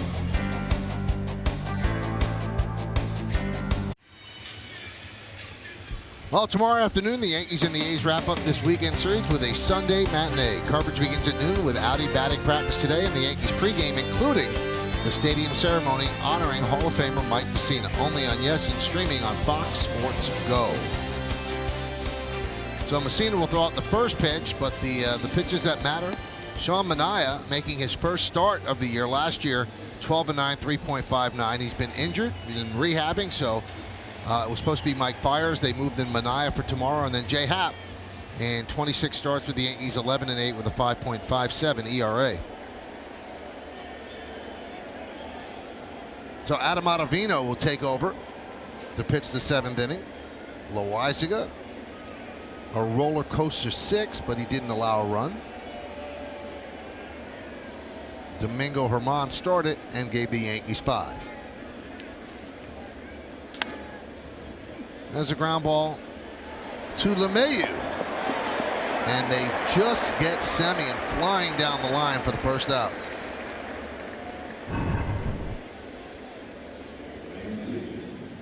Ford with the stretch. They get him by just a half a step.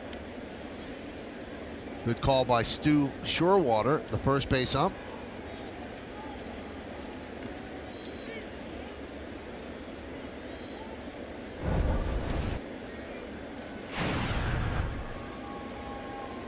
The numbers on Ottavino: 78 strikeouts in 57 innings. And a strike to Grossman. Cadillac scoreboard, it's a 2-2 game, top of the 7th.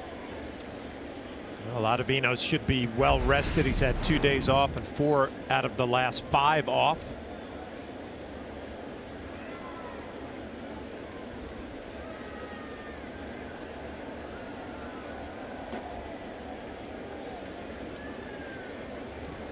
Be interesting to take a look at Manaea tomorrow. Left shoulder surgery. He pitching in his first game in the big league since August 24th of last year.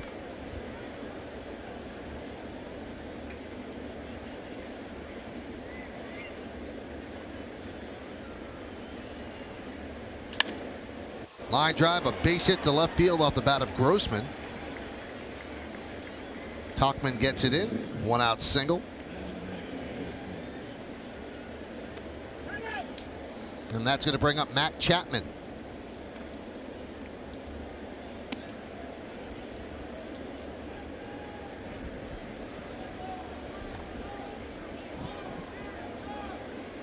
Chapman this afternoon is 1 for 3 with a run scored. Struck out in the first, single to left center in the fourth. That's when he scored, and then tapped back to the mound in the fifth. Grossman does have some speed. 8 stolen bases, been thrown out 4 times. Ottavino pretty easy to run on. And a strike.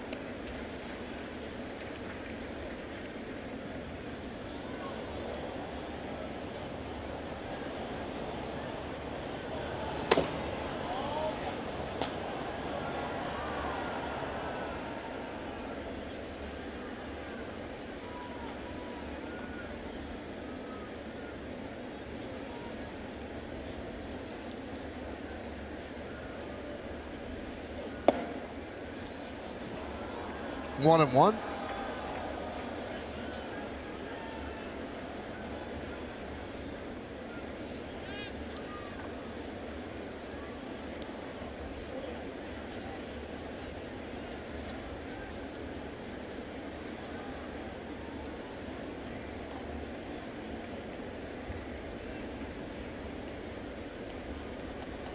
Runner goes. Throw to second. Not in time. Stolen base for Grossman. Gary Sanchez made that a lot closer than I thought it would be. Mentioned Ottavino slow to the plate. And it was a slider down and away. Nice pick by Gleyber Torres, trying to apply the tag just a little late.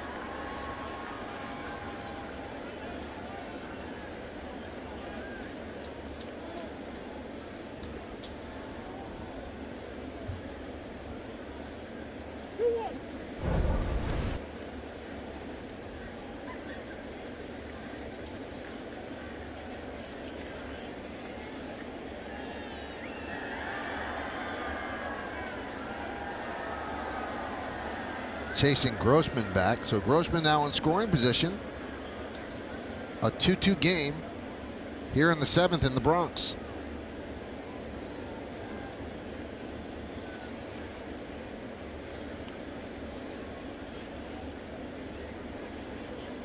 Well, opposing base stealers now are 14 out of 15 against Ottavino this year. One base runner that was caught was Billy Hamilton, who can fly.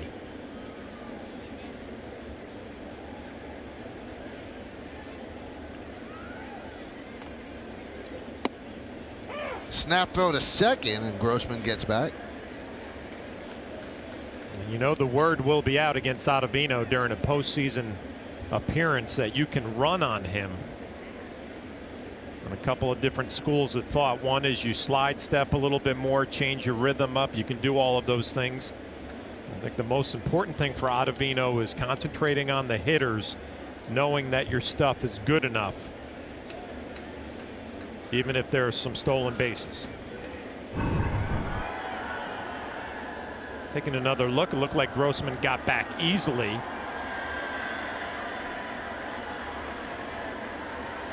Ooh. Did the hand lift up just a moment because they kept the tag on.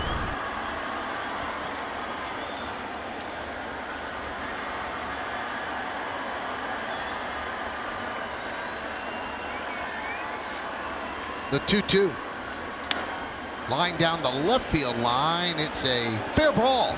It is a fair ball as Grossman scores easily. Chapman will go to second with an RBI double, and the A's lead 3-2.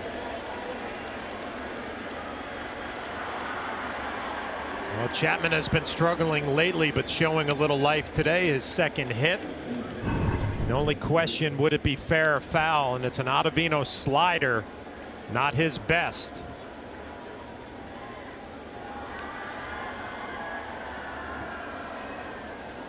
Coming right into your living room. First base umpire, Shorewater, going to the Yankee dugout. Maybe they thought this was foul. Wow. Ooh.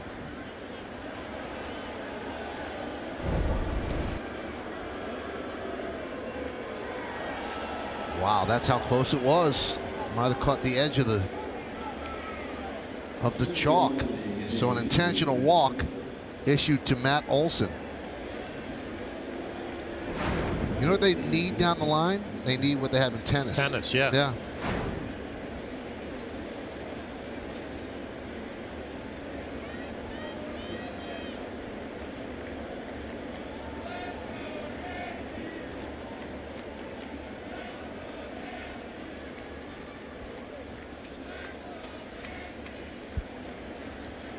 Here's Mark Canha, first and second, one man out, 3-2 A's, top of the 7th inning. Big cut, fouled away.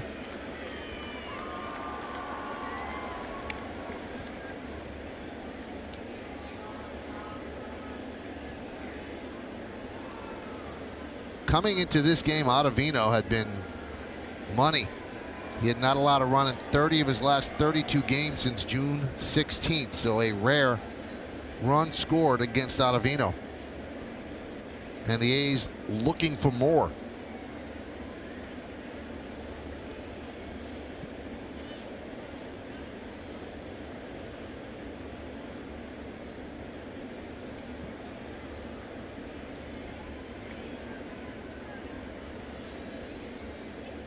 Yesterday, John, it was almost startling to see Canely give up runs. And now Ottavino giving up a run here in the 7th to break a tie. Yeah, the slider doesn't look as sharp as we're used to seeing it from Ottavino. Fastball command last night for Tommy Canely was not there.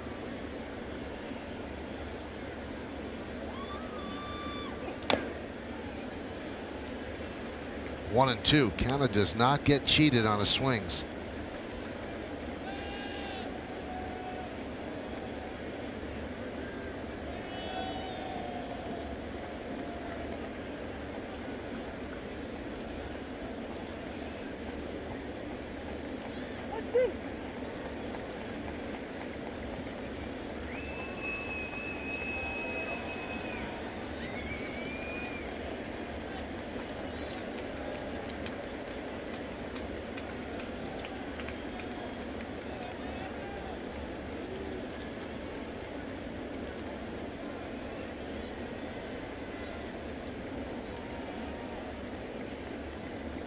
And the 1-2. Just missed. Crowd wanted that. Ottavino wanted that. Boone wanted that. It's off the plate.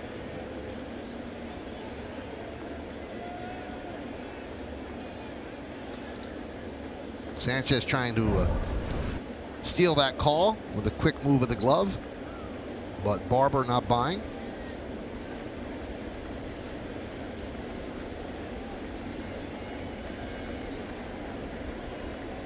Two. Line to the second baseman Torres. He fires to first, but getting back in time is Olson.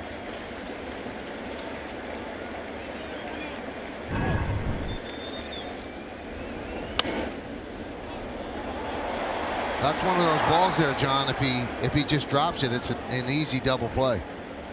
Not to be an easy ball to just let drop, knock it down.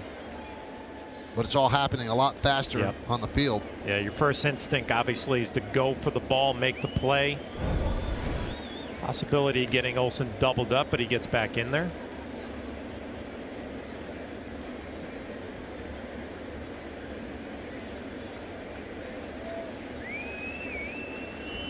So 2 down. And here's Seth Brown. 1 for 3 today. And a strike from Ottavino.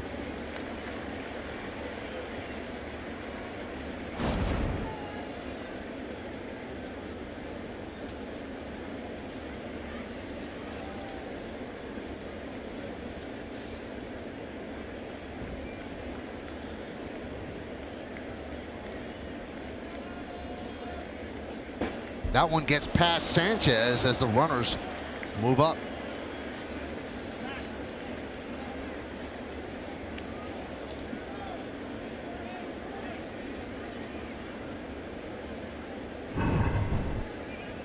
Well, Gary Sanchez setting up away, and that misses by a plate and a half. Ottavino, tough play for Sanchez to get some leather on it.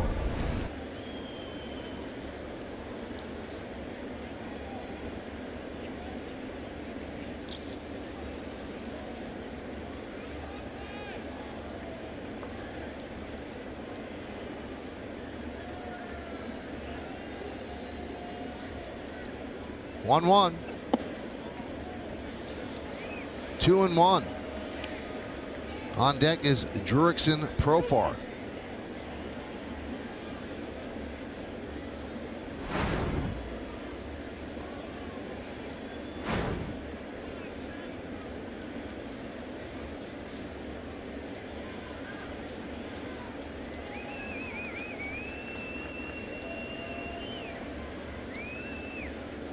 The 2-1.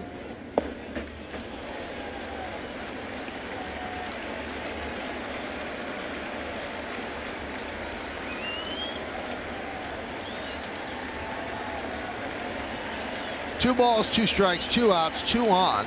And the A's lead the Yankees 3-2, top of the 7th inning.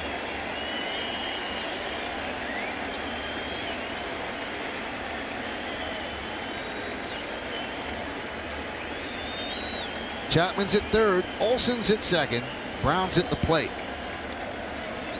Ottavino getting the sign from Sanchez. And the pitch. Just missed with that one. Sean Barber, the home plate umpire, has been disciplined on this pitch. It is off the plate again. Sanchez trying to bring it back to the strike zone.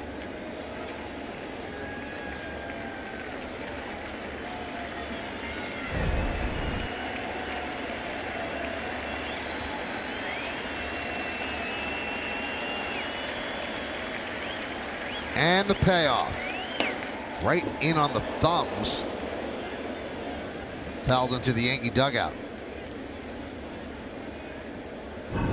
How does Brown get to this? It's a slider that's just bearing down on him. Able to clear it out of there. How's the bat not break?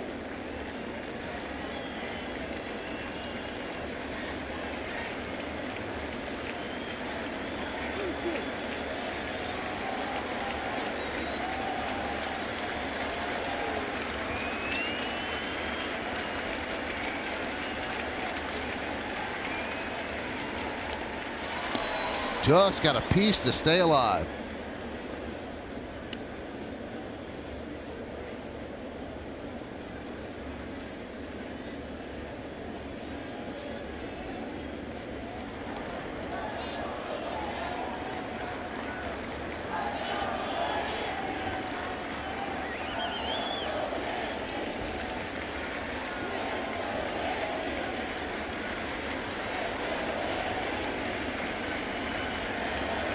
Three infielders on the right side for the lefty swinging Brown. Runners on second and third. 3-2 count, 2 outs. And the pitch. And that got Brown. Now they're checking with the umpire to see if he swung. He did not, so a hit by pitch and the bases are loaded. We'll take a look from the side. Good call. Jim Reynolds, the third base umpire. And here comes Aaron Boone with Profar due up.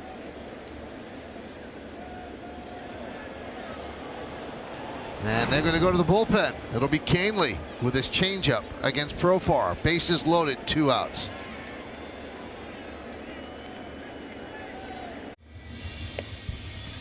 Yankees Baseball on Yes is brought to you in part by Heineken. Enjoy Heineken responsibly. By Chase, make more of what's yours. And by the New York Lottery, get out there and play.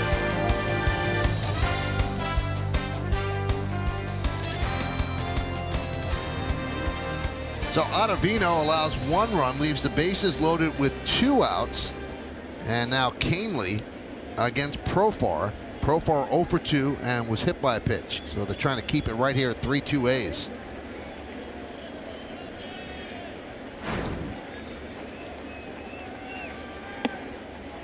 And there's a strike. Despite his struggles batting average-wise, Profar does have 59 ribbies. Those are the numbers on Canely as he suffered his first loss of the year last night. Yeah, Canely struggled last night. He was mentioning the fastball command wasn't there. And what we saw last night was throwing a lot of changeups. I remember 5 in a row at one point.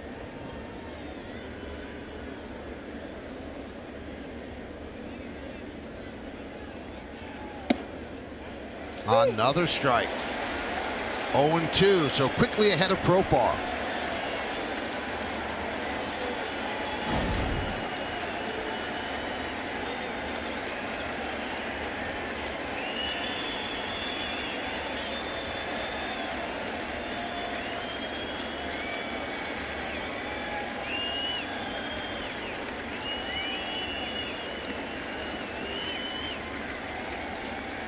And the 0-2. Popped him up. Tauchman is there. Tauchman makes the play. And Canely does the job. But the A's take the lead.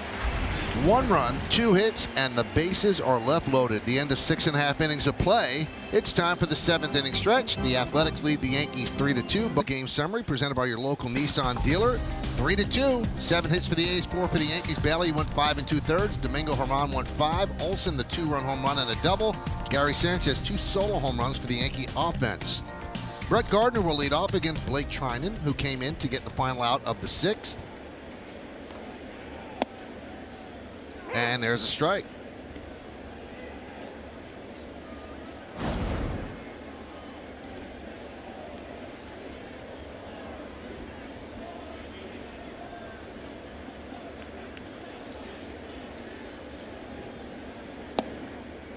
One and one. Cadillac scoreboard. It's the A's 3 and the Yankees 2. Middle game of this 3-game set. The Yankees need to rally here so they could try to win this series tomorrow. And I bring that up because they have not lost a home series in 19 home series. They're 16-0-3.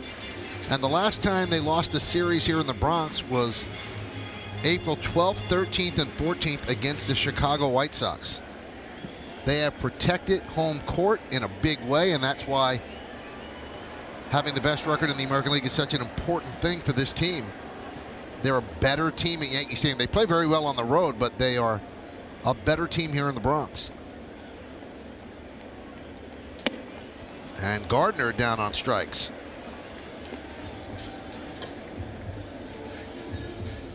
Well, that's a big out for Trinan right there against the left-handed hitting Gardner. The best home records in the major leagues. The Yankees at 49-21.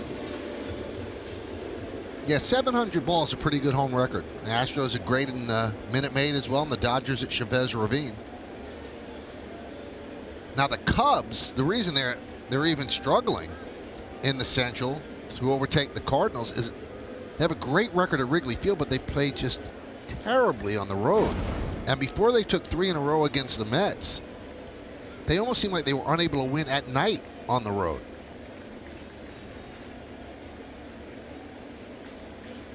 Luke Voit takes a strike. Now the Yankees on the road 39-27, which is the 4th best record in Major League Baseball. So they're good wherever they play. But that's a .591 winning percentage, and it's .700 at home.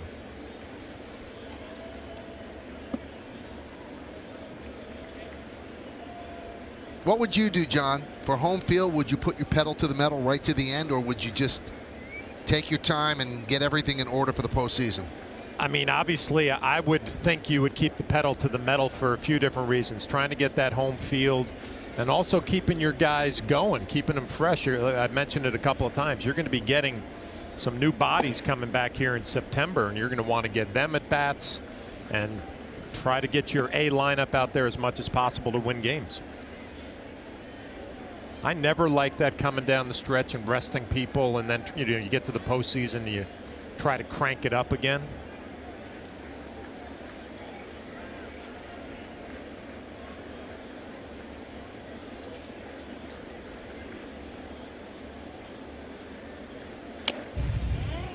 Well, starting tomorrow, we're going to see a completely different brand of baseball. You might see 40-man rosters. This is the last year that's going to happen. Next year, it's not going to be allowed. But you're going to see mixing and matching out of the bullpen. Games will take a lot longer. And Major League Baseball finally addressed it, because playing your most important games with completely different rules, it just didn't make sense. But it's been that way forever and ever.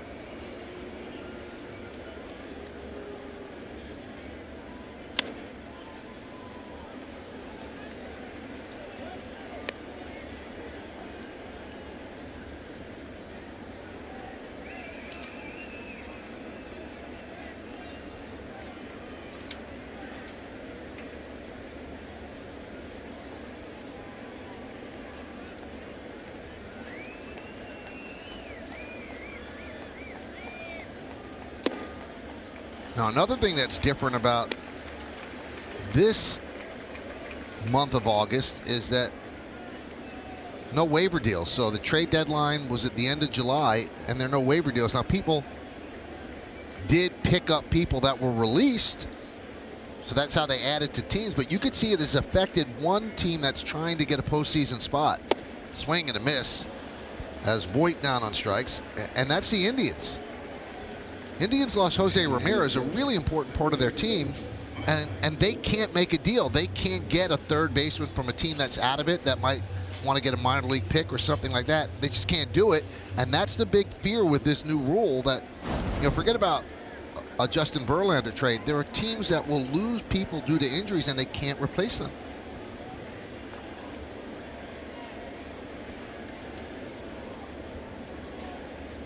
Here's Mike Ford. But then again, John, it protects you from bad deals. Back in 1990, on this date, the Red Sox traded Jeff Bagwell to the Astros for Larry Anderson. They thought they had a shot. They needed a reliever. Well, Bagwell became a Hall of Famer. They didn't have a shot, and that goes down as one of the all-time bad trades. Tigers did the same thing. They picked up Doyle Alexander, who really was great for them and got them into the playoffs. But they traded John Smoltz. I played with Jeff Bagwell the first professional game that he played in the minor leagues. Did you see Hall of Famer? He got drafted the year after me. And I met him. He was from University of Hartford, from Connecticut. And I met him, and he said, yeah, they're going to activate me in the Florida State League tomorrow. And I said, well, Florida State League's a pitcher's league, so don't get down if you have a tough adjustment. He said, I watched you guys play last night. I'll hit 300 in that league. And he hit 309 or something like that, and then 330 in Double-A, then got traded to Houston, and now he's a Hall of Famer. So the talent jumped. You could tell right away.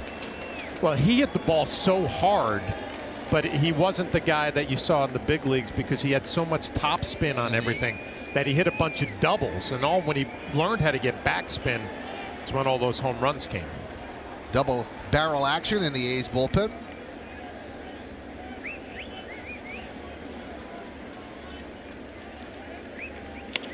Line drive, caught by a leaping Noisy to take a base hit away from Ford. So Trinan works a 1-2-3 inning as the Yankees go down in order. Going up is Noisy, coming down with the final out. We go to the 8th.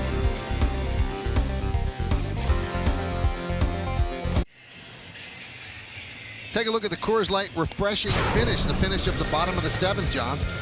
Well, Noisy, we talked about him, doesn't have the body type maybe of your typical second baseman.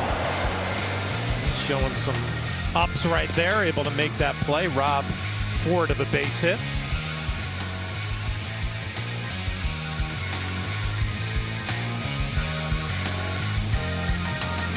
What's Kenny's line? You got to get up in order to get down. And he comes down with the out, and how about that? He leads off the 8th inning on the Hyundai scoreboard. It's 3-2 Oakland over the Yankees.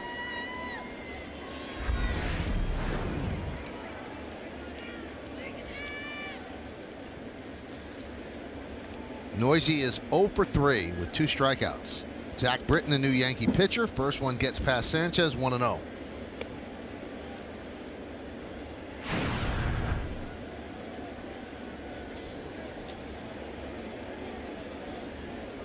We'll see how sharp Britton is. He's on 5 days rest coming into this one.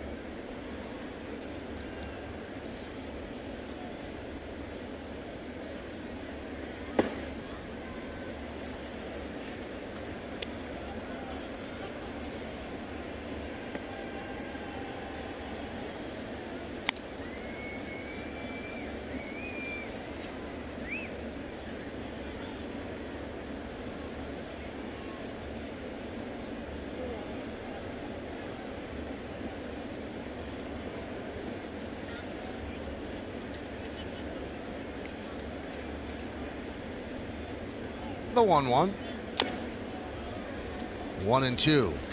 Noisy still looking for his first big league hit. You know, we told you that the rosters expand tomorrow. Could go up to 40. Next year, the rule changes. There'll be 26-man rosters until August 31st, and then it can go up to 28 in September. So you're essentially playing with the same rules. There's a couple of extra players.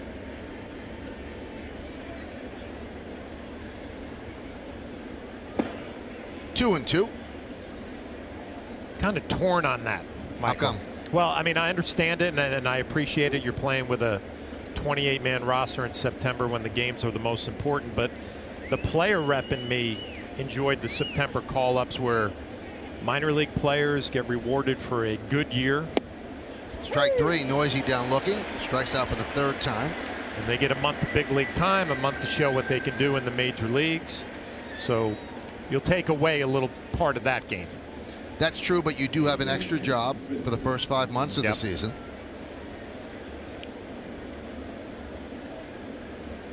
And there are some teams that don't call up a lot of players.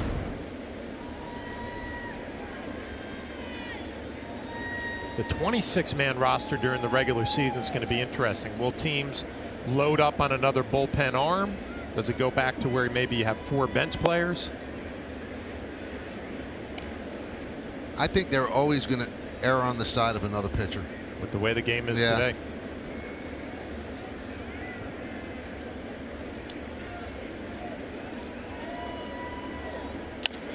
Herman grounds one to second. Torres is there, 2 away.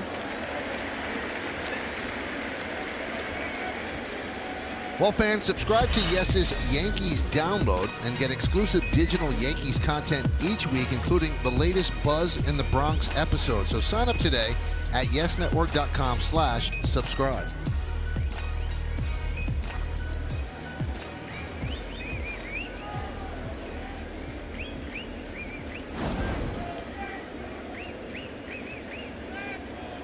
Back to the top of the order, and Marcus Semien, who is 0 for 4 today.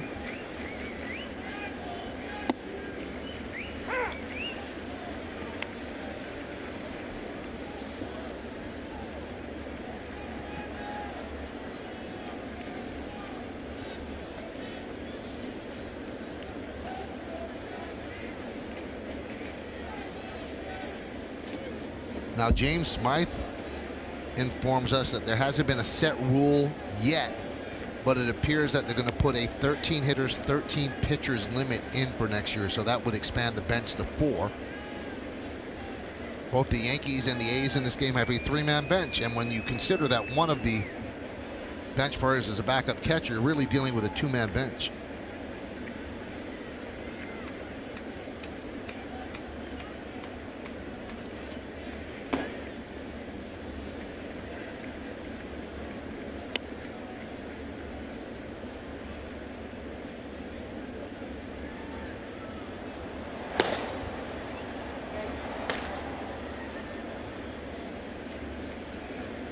Soria getting ready for the A's. They'll have him pitch the 8th, and then Hendricks the 9th if the A's have the lead. There wouldn't be a 9th if they don't have the lead.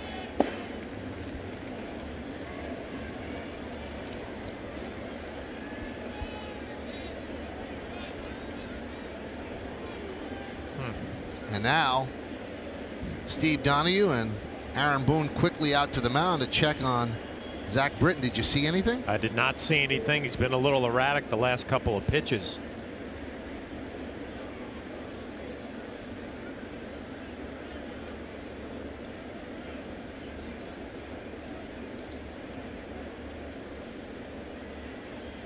And he's going to leave the game.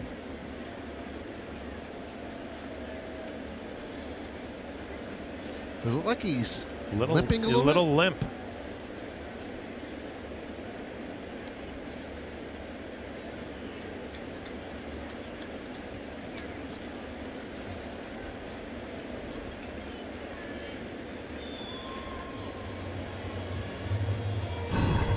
Take a look at the last pitch.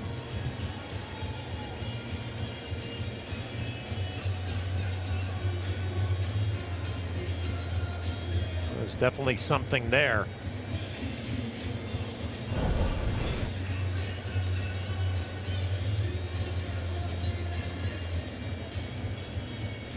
Well, you got to stick around for the post game, as Meredith will certainly find out what happened with Zach Britton.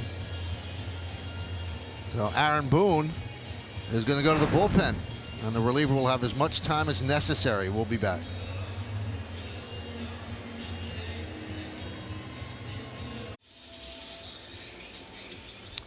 Well, once the final out is made today, stay tuned for the WB Mason postgame as our studio team will have highlights, analysis, and clubhouse reaction from today's game. Also, we'll get a word on what happened to Zach Britton, plus a look ahead to tomorrow's series finale. It's right here on Yes. I'll tell you what, John, we have no idea what the deal is, but the hits just keep on coming. So people are coming back. CeCe got hurt yesterday. Urshela goes on the IL. Now Britton has to leave the game right here. It just doesn't. I mean, with Urshela's IL stint, they now have had more players on the IL than any team in the history of baseball for one season. Yeah, and the Urshela thing was covered a little bit with Luke Voigt coming back, but Zach Britton, what he has done during the 8th inning this year, well, he didn't even hesitate too. Looking in the dugout, waving his glove. That's not a good sign. It's a different pitch. You wonder maybe if he tweaked something there as he was trying to cover first base.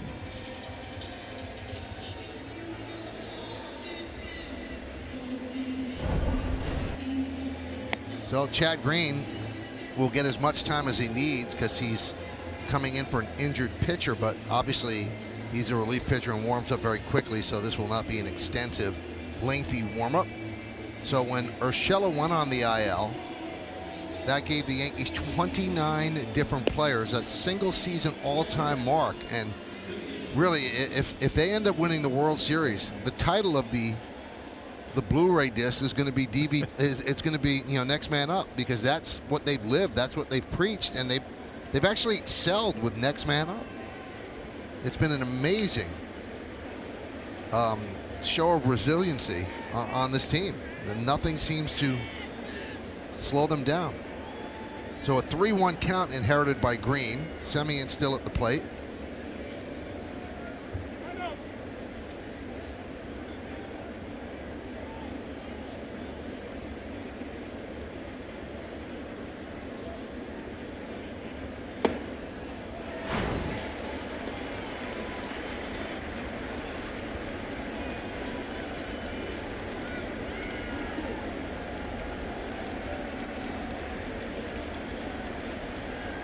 Three-2. There's a walk.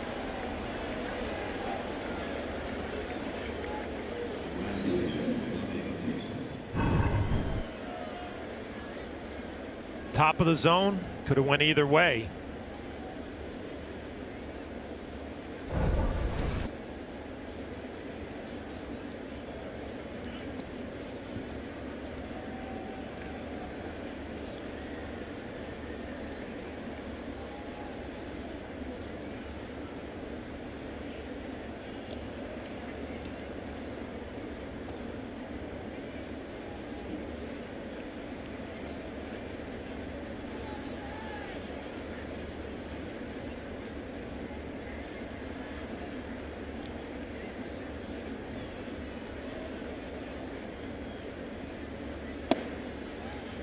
Now, if you take note of such things, that walk, John, was charged of Britain.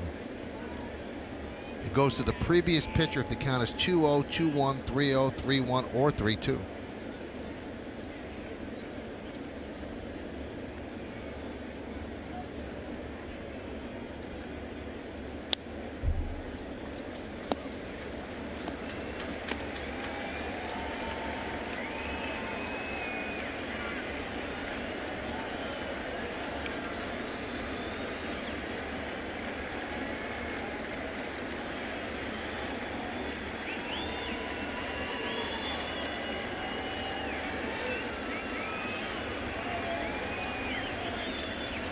The 0-2. Goes to the backstop, moving to second to Semien.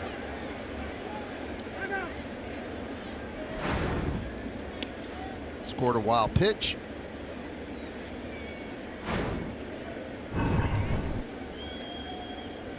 Well, Sanchez wanted it up. I don't think he was asking for it that high. You can see Green not happy with the delivery.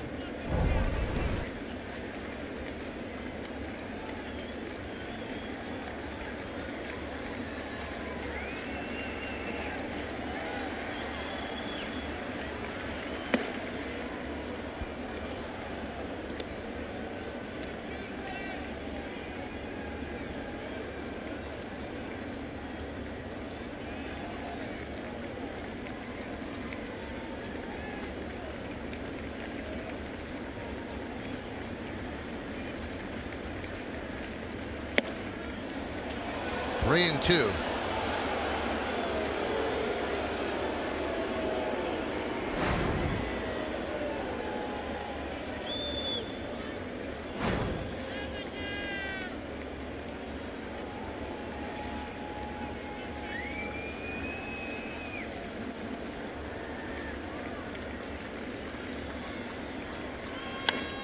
Fouled away. 3-2 A's were in the top of the 8th inning.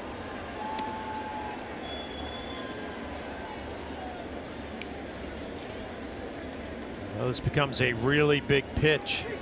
Green.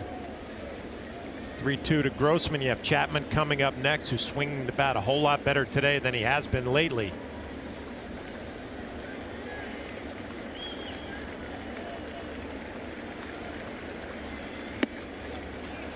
And he walks Grossman.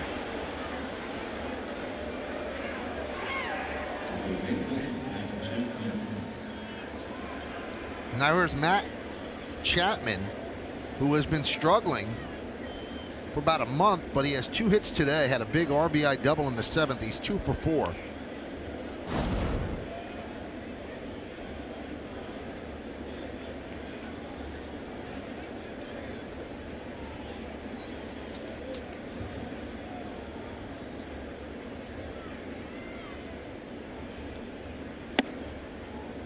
Snap throw to second, but back is Semien.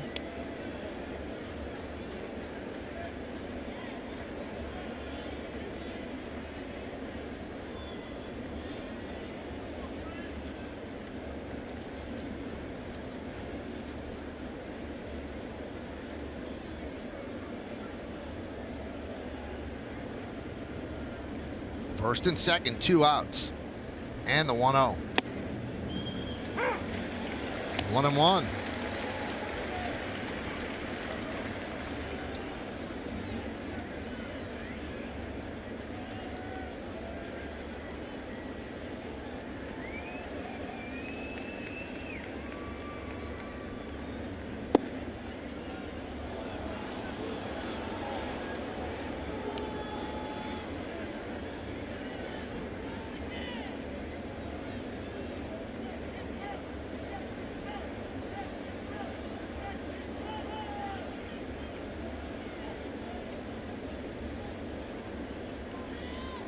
The 2-1.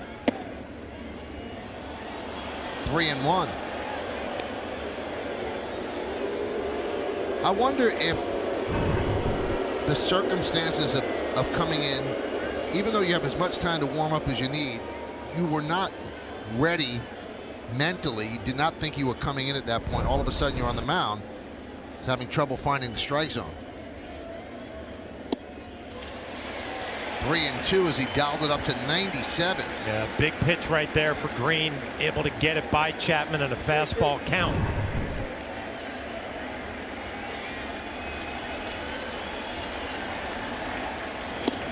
Now the runners get a break. They're going to go 3-2, 2 outs.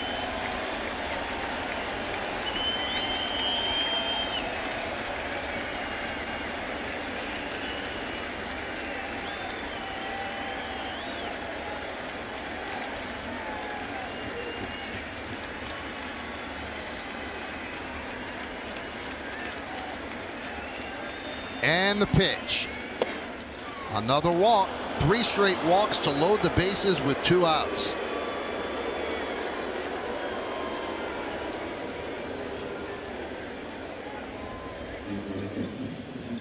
And here's Matt Olson with a 2-run home run in the 4th inning. We'll take a look at this exit velo presented by Spectrum Mobile. Best network, best devices, best value. That was some shot. 107.6 miles per hour off the bat. So he's 2 for 2 with 2 walks today. 1 intentional. And the bases are loaded. A's looking to break this open here in the top of the 8th. Big cut. Swung on and missed.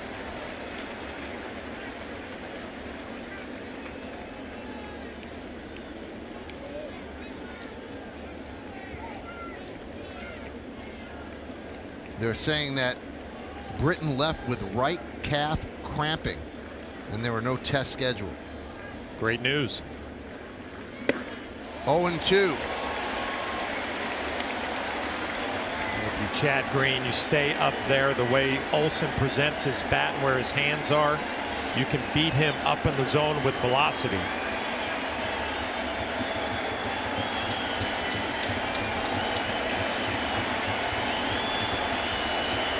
Crowd looking for the strikeout. Foul back. Got away with a mistake there. Sanchez wanted it up in the zone. Green ended up down and in. It's a dangerous pitch to Olson.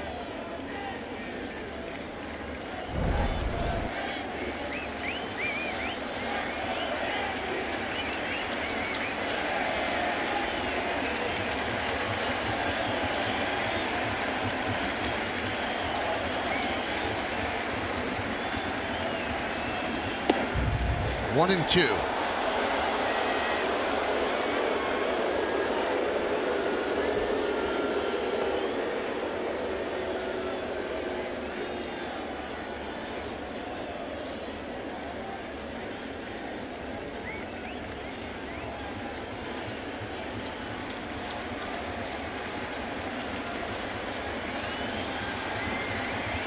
And the pitch. Swing and a miss. Got a big strikeout. No runs, no hits, no errors. 3 walks and the bases are left loaded. Big strikeout for Green.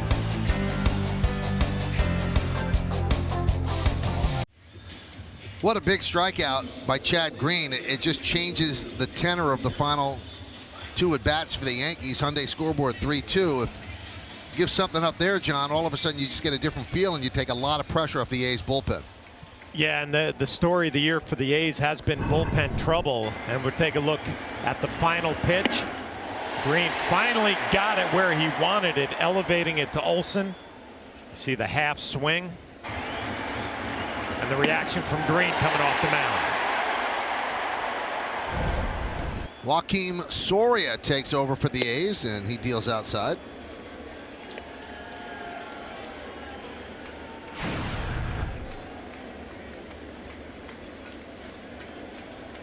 See his numbers. And a strike to Topman, 1-1. Topman's 0 for 2 today.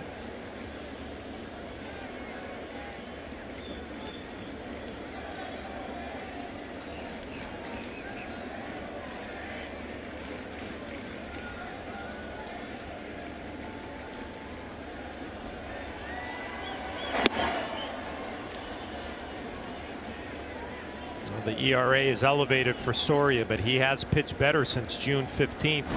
3.77 ERA since then.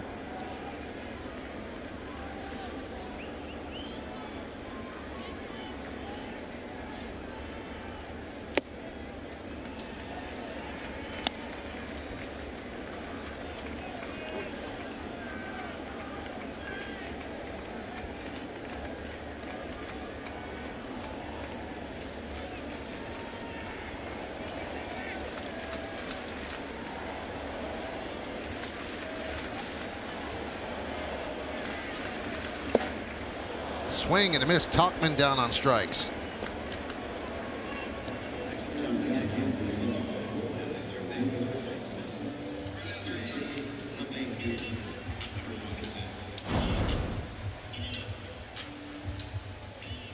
Here's DJ LeMahieu.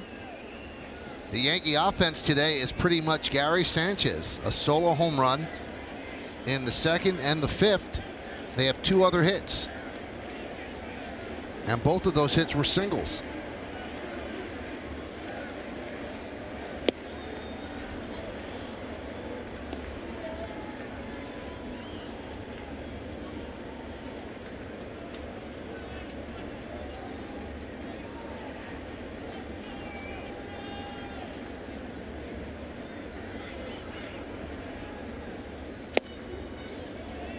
Oh, 0-2.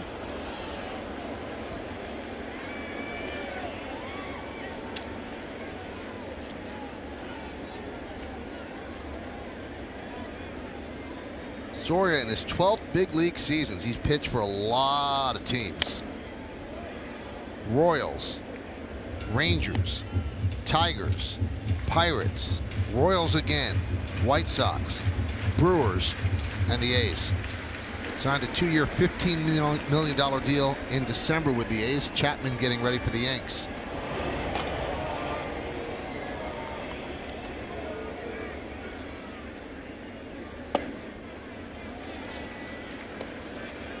And on June 25th this year, he pitched a scoreless inning in his 674th Major League game.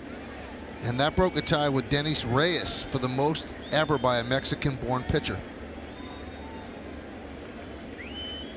Been in the All-Star game twice.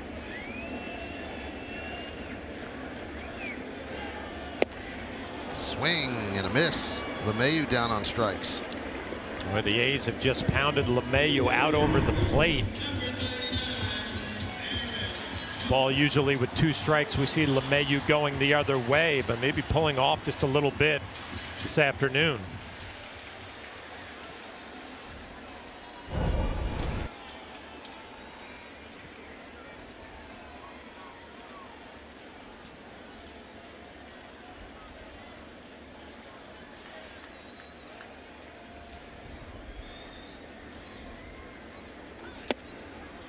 And a strike to Judge.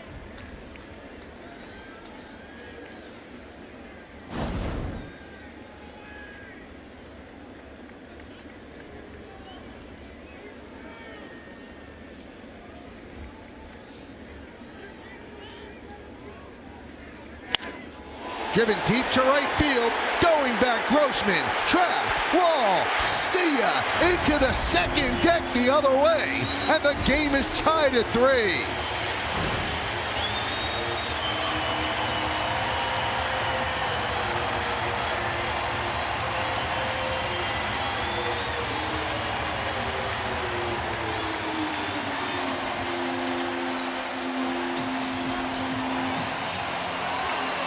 You put that under the heading of a big home run. Well, when Aaron Judge is right, that's what he does. And Soria, this is not a bad pitch at all. Give Aaron Judge credit for getting out there and driving it the other way. You have to let the ball travel when it's out over the plate. Judge does that. Into the second deck. There's a strike to Gregorius.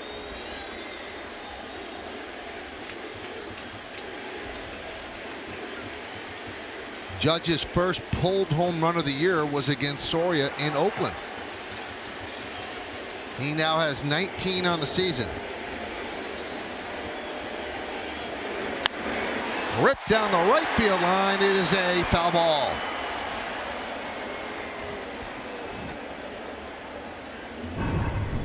We'll take a look at Aaron Judge from the side, letting the ball travel a little bit. It gets deep in the strike zone. He's so strong, able to drive it into the second deck.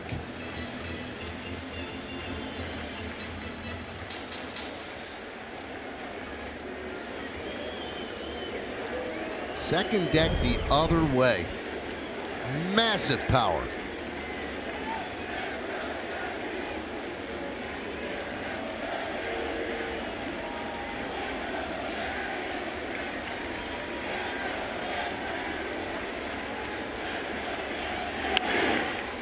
Foul back here, still 0-2.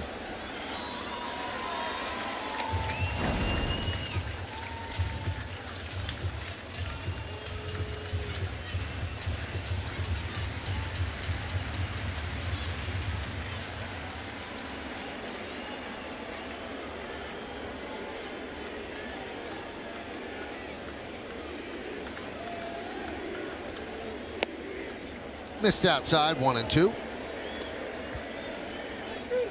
Well, Jack mentioned on the update in the 7th inning how many blown saves the A's have had, and this is a blown save with this home run. On StatCast, 101.9 miles per hour off the bat, traveled 371 feet. And that will do it as Soria rings up 3 strikeouts. But in the middle of all that, Judge renders a verdict. The verdict is tie game as we go to the 9th.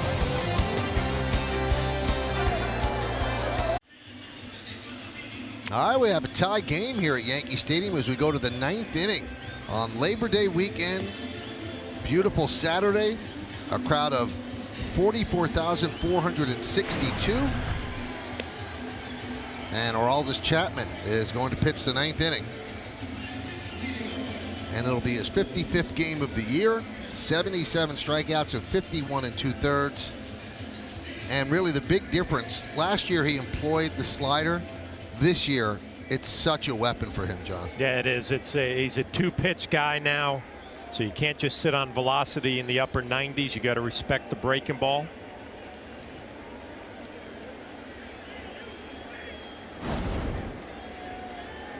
And he is going to face Mark Canha.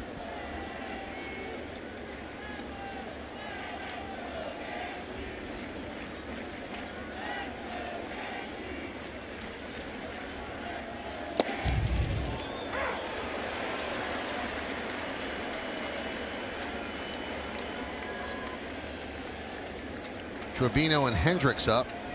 Chapman last pitched August 26th. Picked up the save in Seattle. So he's had a nice rest. He was coming in even if the game was 3-2. Looped into right center field. Right there is Judge to make the play.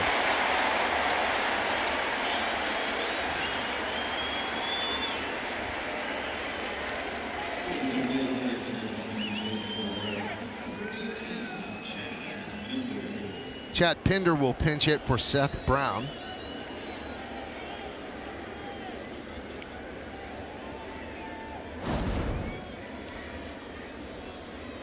Keeping the rookie lefty bat away from the hard-throwing Chapman.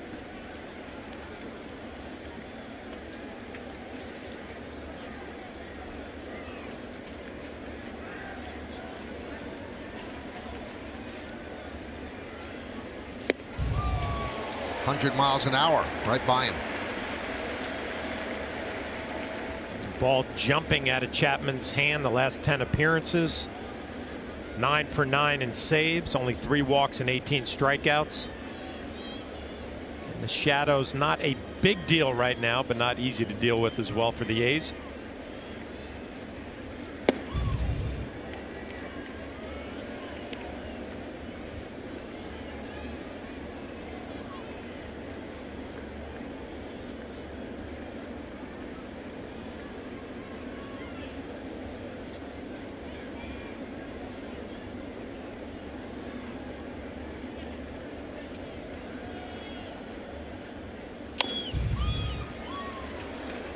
One and two.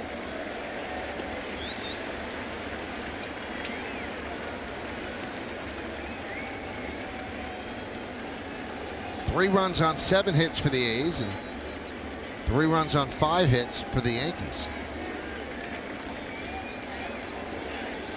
Only 1 run in this game is not scored via the home run. That was the A's 3rd run, an RBI double by Matt Chapman.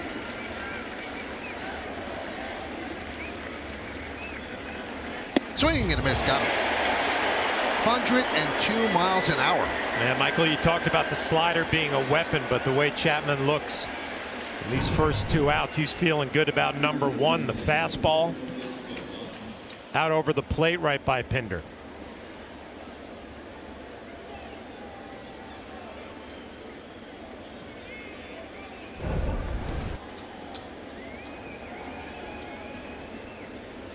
So here's Jurickson Profar.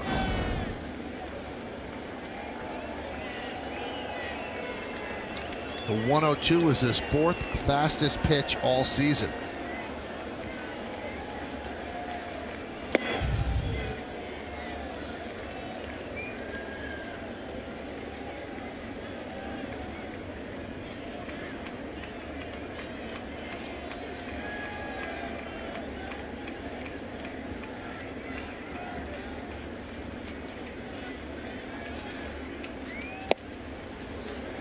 And a strike.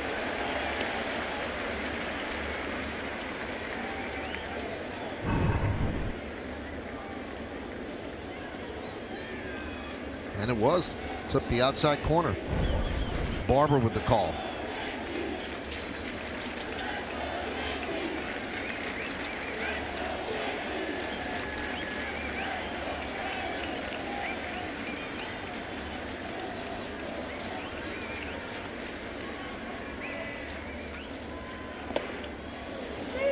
Did he go? No, he did not.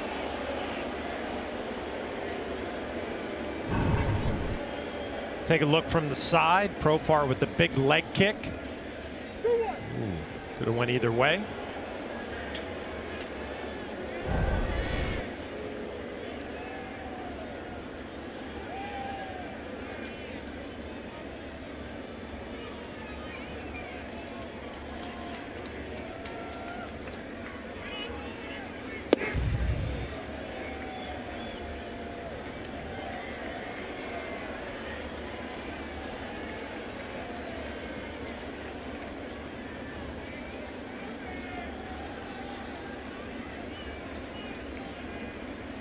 Three and one on Profar. 0 for 3 and was hit by a pitch.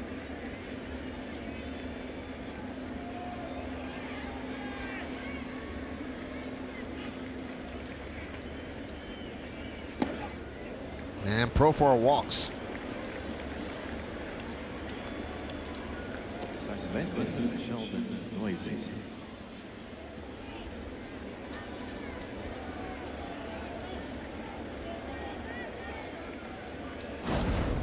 And Sheldon Noisy, who's been quiet today at the plate, 0 for 4 with 3 strikeouts, still looking for his first big league hit. Moving the defense.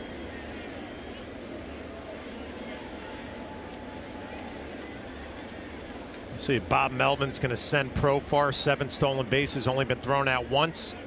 Chapman's going to pay attention to him.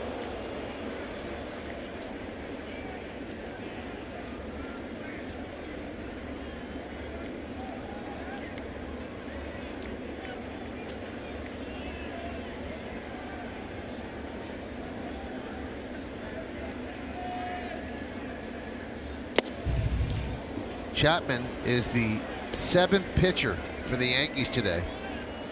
Herman started 5 innings. Loaizaga 1. Ottavino 2/3. Canely 1/3. Zach Britton 2/3. And Green 1/3. And Chapman pitching here in the 9th.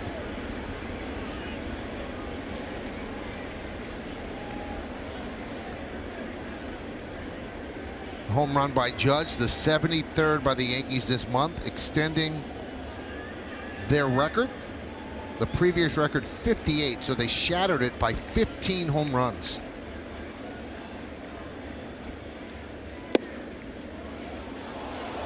(3-0) on Noisy. And Herman's on deck.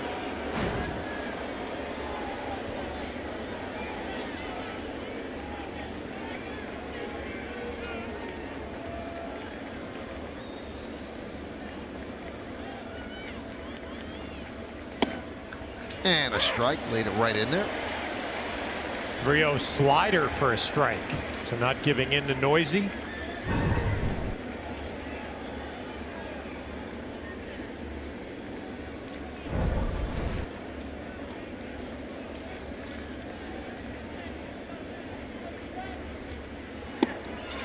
3-2.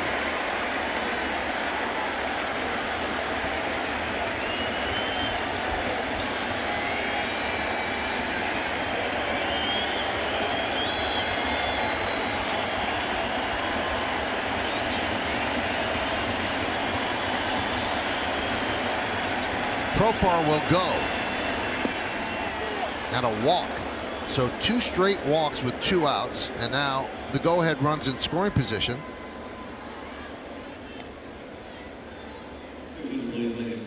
And they're going to send up Fegley to pinch hit for Herman.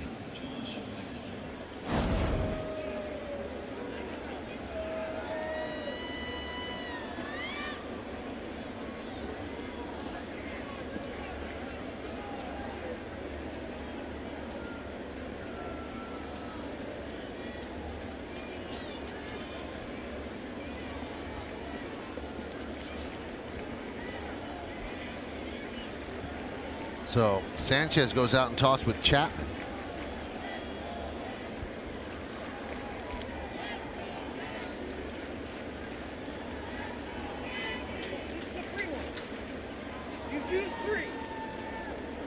They're checking how many visits.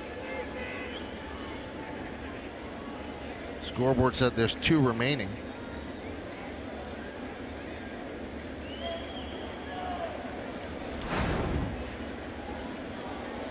We're saying there's 1 remaining. I think that's what the umpire told Boone as well, so the scoreboard's 1 off.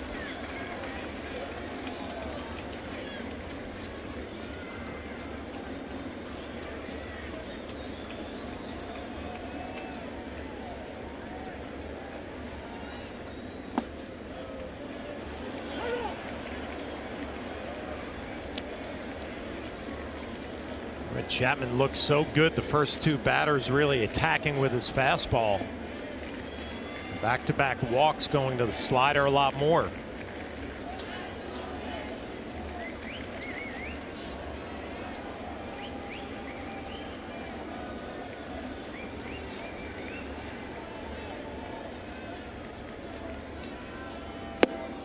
Two and 0, so he's lost the plate.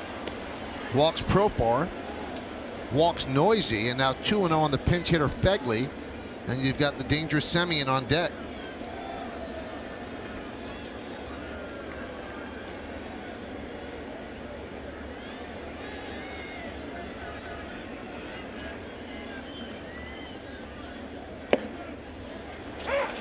Got the high strike call there. Needed that one. 2-1. Yeah, this is a pitch that could go either way. Chapman gets the call, clips the top part of the strike zone.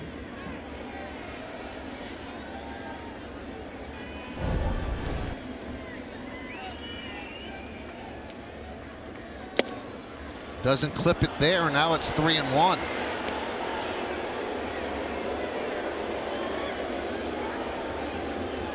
Let's see what Chapman does right here. Got to believe Fegley's hunting a fastball. Chapman has shown some confidence he can throw that slider for a strike and a fastball count.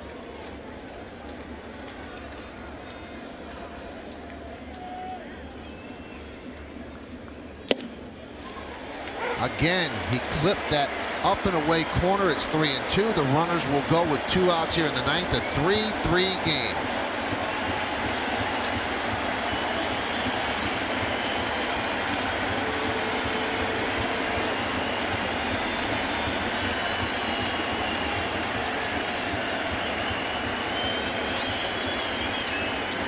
Runners go. 3-2. Swung on and missed. Got him. Fegley chases upstairs. And that will do it here in the 9th as the A's strand 2. So who's coming up for the Yankees? Gleyber Torres leads the team with 33 home runs. Next up, Gary Sanchez with 32. And then pesky Brett Gardner. Can the Yankees walk it off? Stay tuned. As we go to the bottom of the 9th inning, let's take a look now, John, at the Fios fast plays of the game. Well, you have to go all the way back to the bottom of the 2nd inning. Gary Sanchez gets a split finger down and in and deposits that into the 2nd deck in left field. And then in the 5th, A breaking ball from Homer Bailey. That's going to be another home run for Sanchez, and those are your FiOS fast plays of the game. And Sanchez will bat second here in the bottom of the 9th inning. Or Glaber could give everybody a quick ride home. Lou Trevino, the new pitcher for the A's, great last year. He has struggled this season.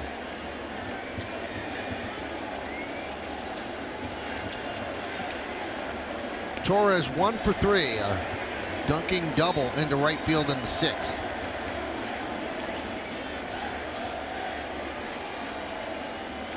Trevino deals. And a strike.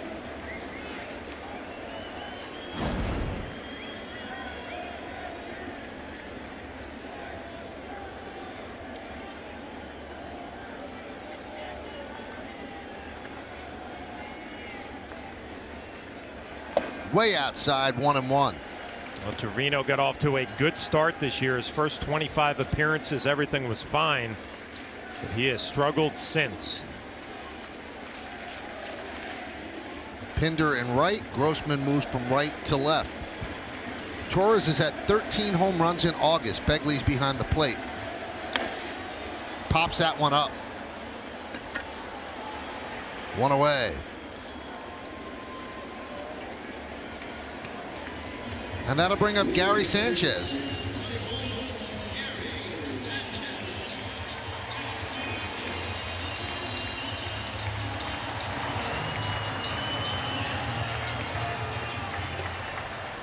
Sanchez, a long home run in the 2nd inning into the 2nd deck and right. Somewhat more pedestrian, 2nd deck and left. Then somewhat more pedestrian to right center field in the 5th.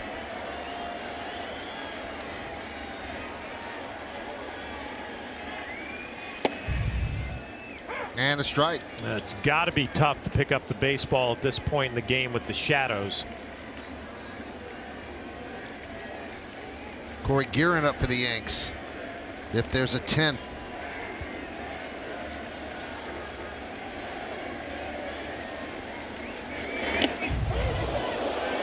And that clips Sanchez. So he's on base with the winning run.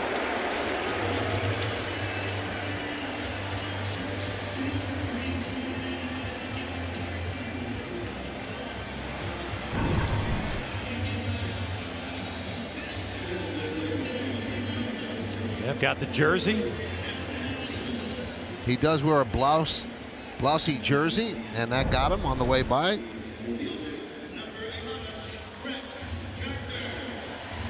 Cameron Maybin will pinch run for Sanchez.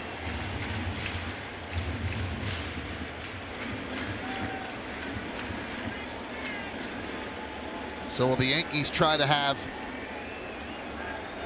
Maybin take off and get into scoring position, or leave it up to Gardner and then Voit? Maybin has stolen 7 bases, been thrown out 4 times.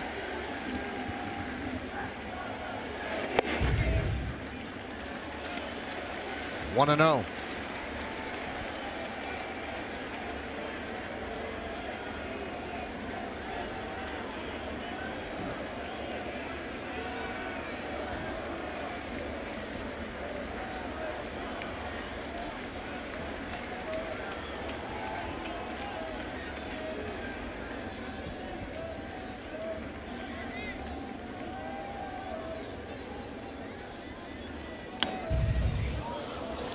Another option the Yankees had was to send out Tyler Wade.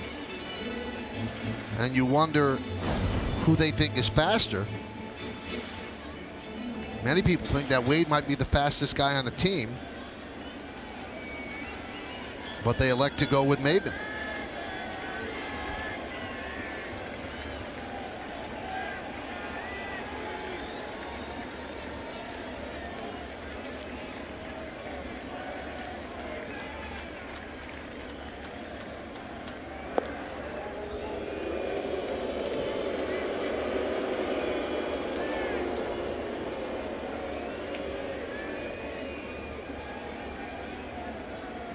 You wonder if Aaron Boone is thinking, obviously the pinch runner is going to be out of this game if it goes to extras, as Austin Romine will go in to catch, and Wade a little more versatility defensively. 2-1 on Gardner.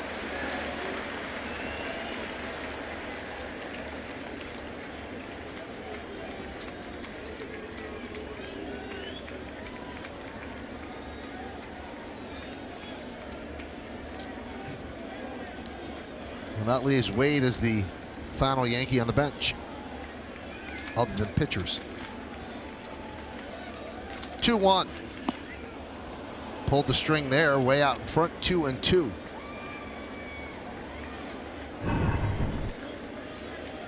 Great look at the grip on the split and the action. Gardner way out in front.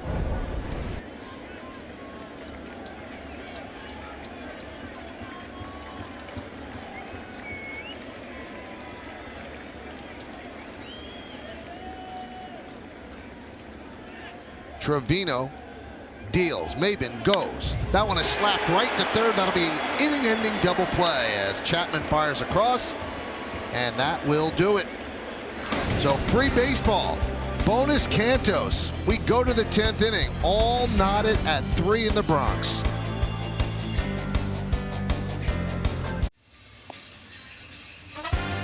Extra innings presented by Bank of America. What would you like the Power to do?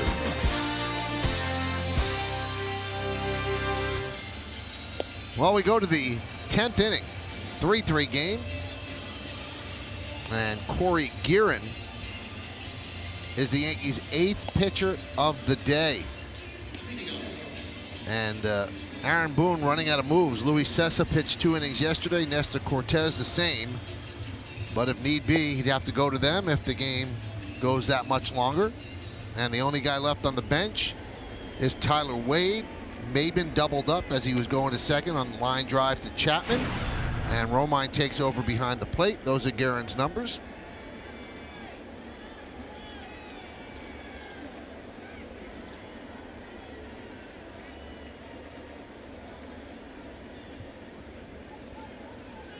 Three-three here in the 10th. Top of the A's order. Semien starts it off.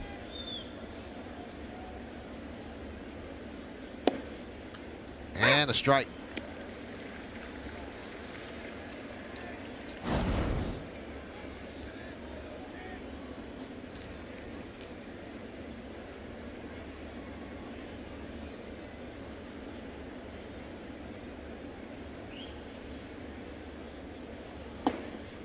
One and one.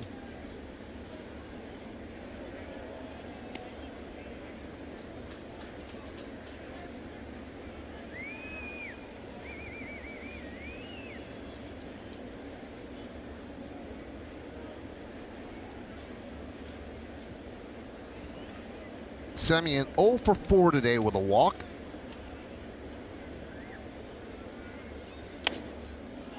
Now 1-2.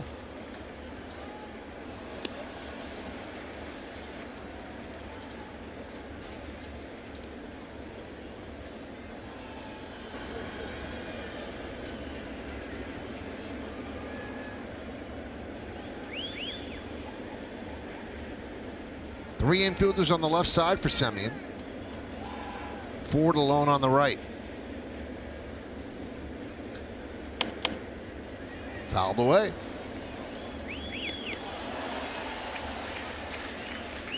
You see Guerin with that delivery and the short arm. Doesn't take a long stride at all, and the ball getting up on Semien.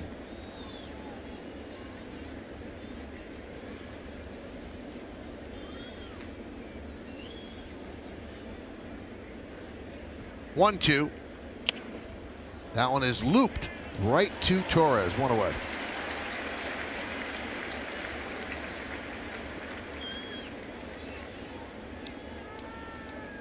Well, a whole lot of things going on right now. The time of day with the shadows and this motion. The little hesitation, short stride.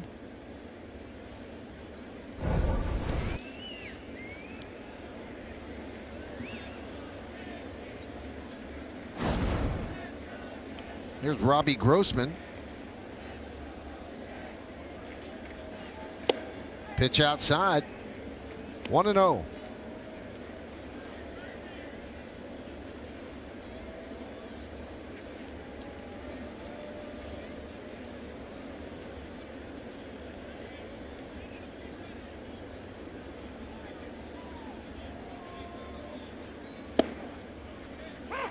Clips the inside corner. 1-1. Grossman today has walked twice. He's 1 for 3, a single and a run scored.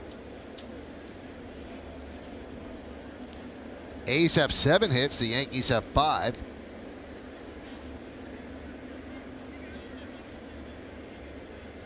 Yankee runs coming on 2 solo home runs by Gary Sanchez and a solo home run by Aaron Judge. The A's runs a 2-run home run by Matt Olson into the right center field bleachers, and then an RBI double by Matt Chapman.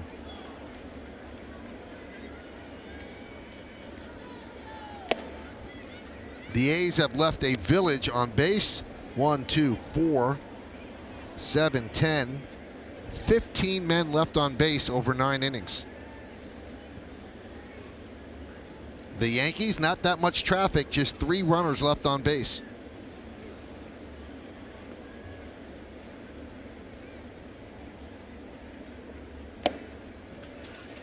Three and 2 on Grossman. Chapman's on deck.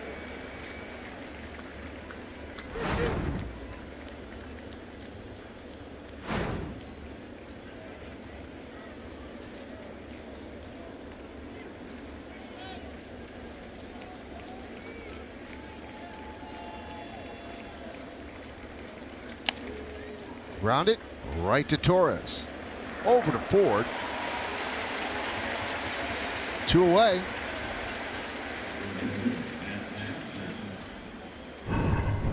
You know, this time of the afternoon, it's bright out in the field, and then all of a sudden the ball goes into darkness. Not the easiest thing for hitters to deal with.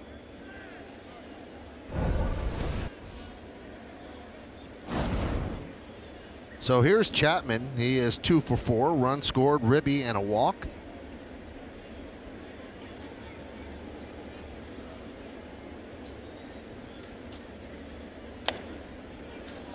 Fouled away, 0-1.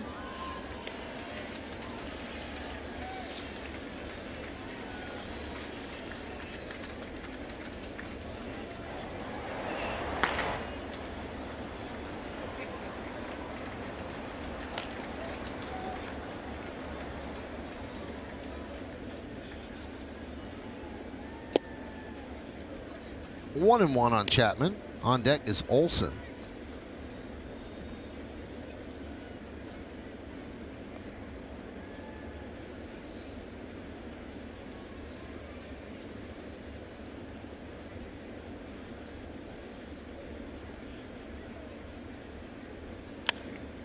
Top of the 6th inning at Rogers Center in Toronto, and the Blue Jays lead the Astros 5-1.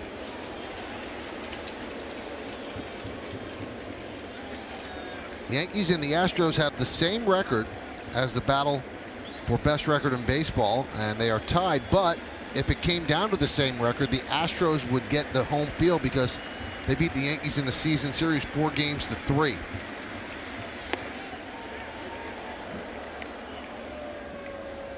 And the Dodgers right behind at 88 and 49, so just 1 in the loss column. They played 1 more game than the Yankees and the Astros.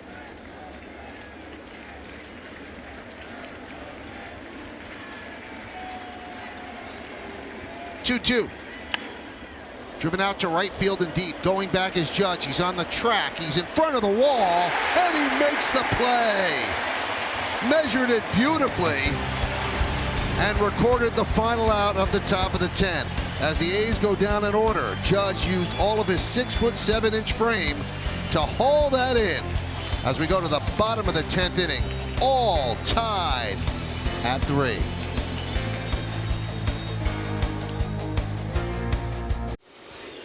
Well, John, I don't think that ball would have gone out. Obviously, it would have been up against the wall. Judge used his entire frame to haul it in, but I don't think it would have cleared the wall. Now, Chapman with his 30 home runs has plenty of power, but I agree with you. But Aaron Judge so familiar with right field here, just timed it perfectly up against the wall. Trevino in for his second inning of work. He will face Luke Voigt.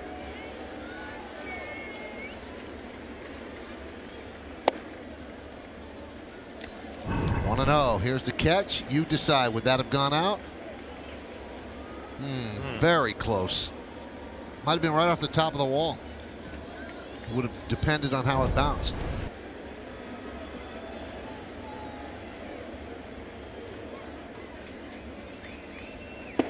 Big cut by Voigt. 1-1.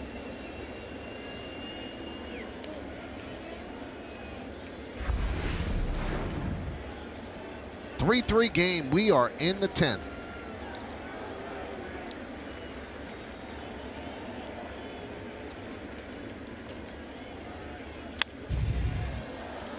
One and two.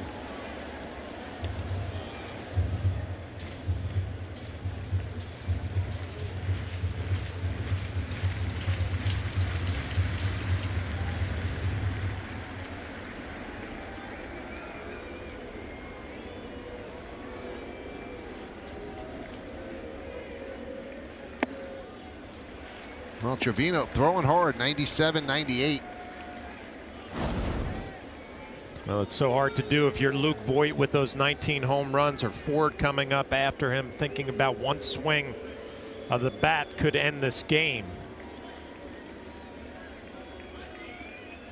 Oh, he dropped in a breaking ball. Strike three. Voigt down looking. You throw that hard, if you get that pitch in the strike zone, that's game over.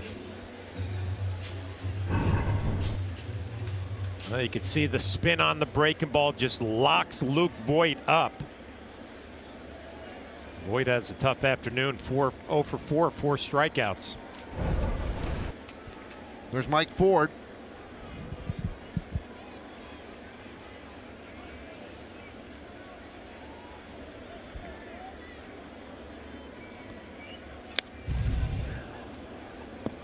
Oh and 1. Ford's 1 for 3. Singled in the 5th inning. Bid for a second hit was foiled by Noisy, making a big leap at second base, hauling it in. Would have been a single if it got over his glove.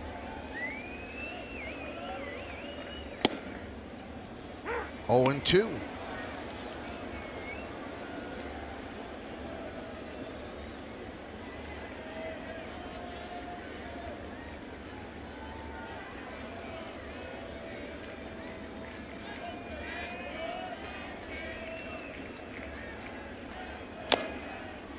Chop toward first.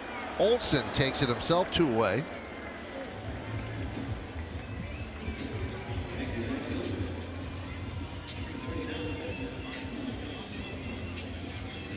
And that'll bring up Mike Tuchman.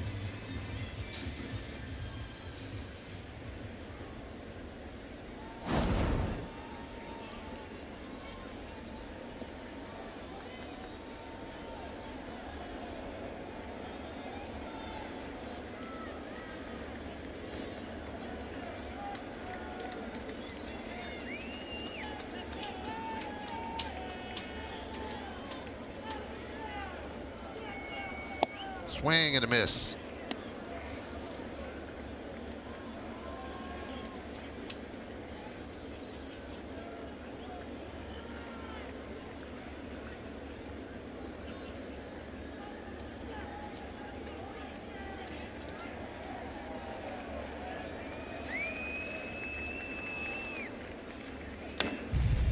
Right in on the hands at 98 miles an hour. Fouled straight back, 0 and 2. Tuchman has 12 home runs. If the Yankees win today, it will be in walk-off fashion as they try to win against the A's for the first time in 5 tries this year.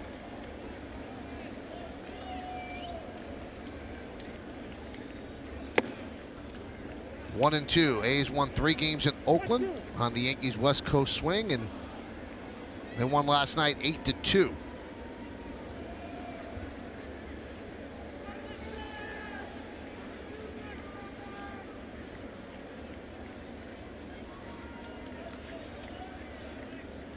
Trevino deals. Skied the other way, slices foul into the seats.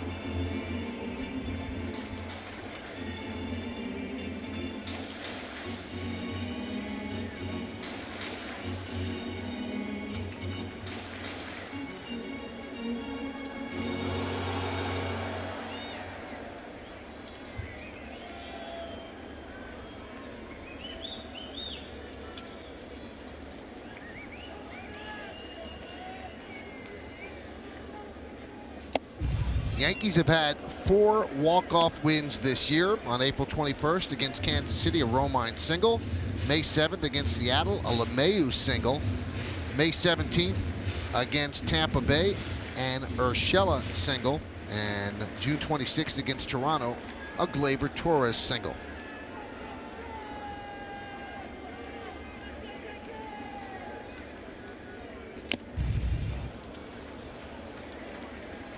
Still 2-2.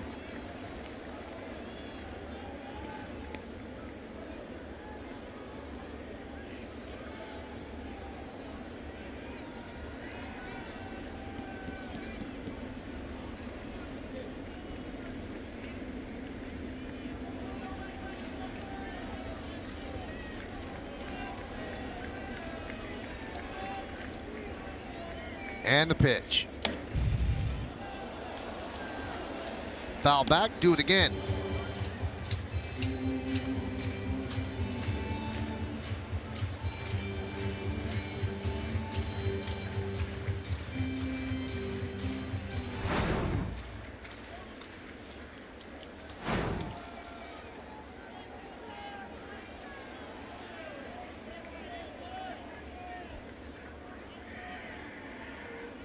Grounded up the middle off of Trevino. He recovers, flips to first. They get Talkman, and we are going to go to the 11th inning as the A's go down in order. 1, 2, 3.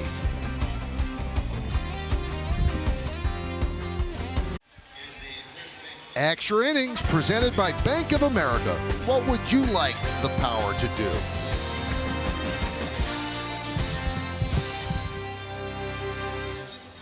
Let's take a look at how we got to 3-3 going into the 11th inning. In the second inning, Gary Sanchez. Over 430 feet, solo home run. Then Matt Olson, he just crushes one into the right center field bleachers, a 2-run home run. Then Sanchez goes the other way to tie it at 2. In the 7th inning, Matt Chapman rips a double that just nudged the line to drive in a run. 3-2 A's, and then Aaron Judge goes the other way and deposits it into the second deck to tie the game at 3. That's where we are right now. As Matt Olson takes a strike, 0-1 as we start the 11th inning. It'll be Olson, Canna, and Pinder against Guerin in his second inning of work.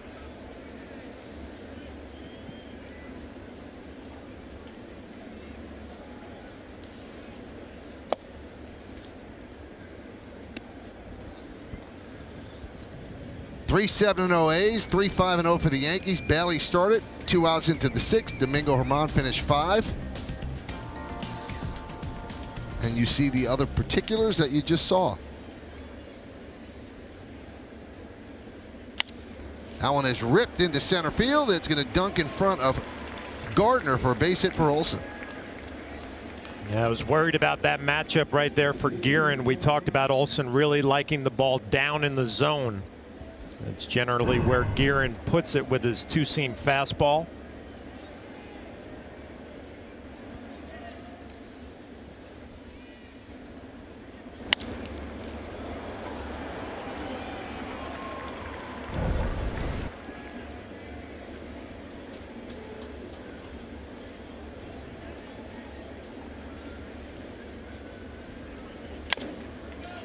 Grounded to short. Can they turn 2? There's one. On to first. It's a double play. 6-4-3, 2 away.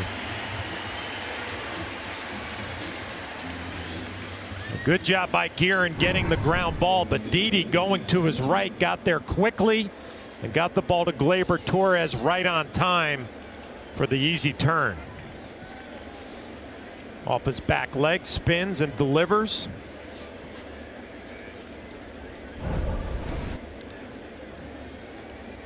So here is Pinder.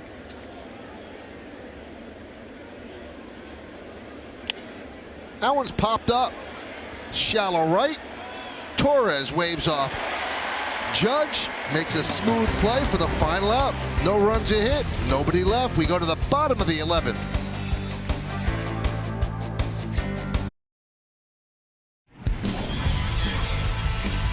Well, let's take a look. May 7th against Seattle. DJ LeMahieu. Well, doing what DJ LeMahieu does, going the other way. Base hit. Cameron Maben gets that left foot in there. Going to be a walk-off victory for the New York Yankees. And we show you that because top of the order for the Yankees, DJ LeMahieu will lead off. He has had a rough afternoon. He's 0 for 4 with 3 strikeouts. Yeah, LeMahieu pulling off just a little bit today. Looks like he's having trouble on pitches on the outer half of the plate. We'll see if he can get back to middle of the field the other way, fight his way on base. Trevino in his 3rd inning of work. That one is skied to right field and deep. Going back, Pinder. Ball game. See ya. He walks it off, and the Yankees win 4-3.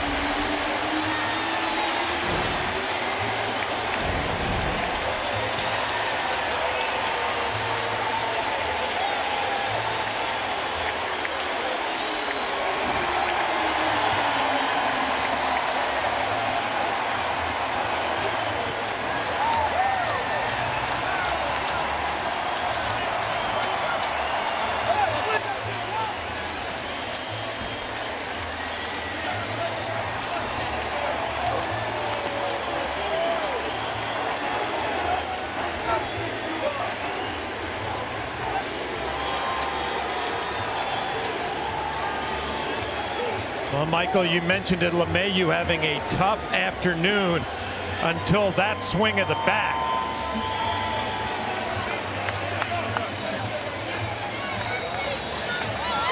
That's the 3rd walk-off hit of his career, 2nd walk-off home run. Also had one September 12th last year with Colorado.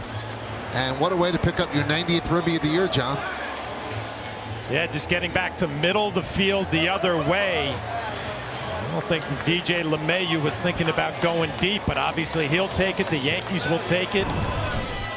Another look at the swing from Trevino up middle, and LeMahieu just stays on it, drives it the other way. Walk-off victory.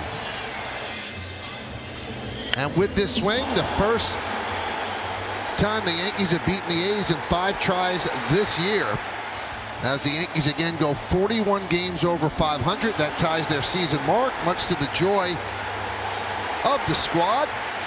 So the Yankees score 4 runs today, all via the home run. 2 by Sanchez, 1 by Judge, and 1 by that man, DJ LeMahieu. He gets a Gatorade bath, and he also gets the honor of talking to Meredith Marakovitz on the field. Meredith. Thanks, Michael. DJ, you wasted no time jumping on a first pitch there by Trevino. Did you have your mind made up that you were going to be aggressive early in that count? Yeah, I didn't want to strike out again. So, yeah, I was looking for a fastball. He gave me a pretty good pitch to hit there. This is your 2nd walk-off hit for the Yankees this season. Is there a better feeling than getting it done like that here at Yankee Stadium? No, this is the best. It's awesome. The A's have given you trouble so far this year. What is it about the matchup that has been so tough on you guys? I don't know. We just glad we finally got to beat them. Taking it to us a little bit, and hopefully we can go out and win a series tomorrow. A little bit of a hiccup for the bullpen, but Chad Green came in, followed by Chapman and Guerin. What did you think of the job they did to shut things down? Yeah, everybody did a really good job coming in. They had some traffic, a few innings, and to get out of there and limit them and keep us in the game is a great job. More power from Sanchez and Judge. What does it mean to this offense when they're going like they are right now? Yeah, we weren't getting a whole lot done today, so a couple big swings there really kept us in the game, and just really good hitters. DJ, thanks for the time. Thank you. Michael, send it back up to you. Well, today, DJ LeMahieu talks softly and carries a big stick as he hits a home run to end the game and send the Yankees home with a victory. You can see the crowd is about to storm the field, but Gardner goes, oh, I forgot something. I need Gatorade. And there you have it. And then when LeMahieu touches home plate, it'll be a sea of blue amongst a sea of pinstripes. Get ready to celebrate. 4-3, Yankees win. They beat the A's. What a way to shower after the game. We'll be back.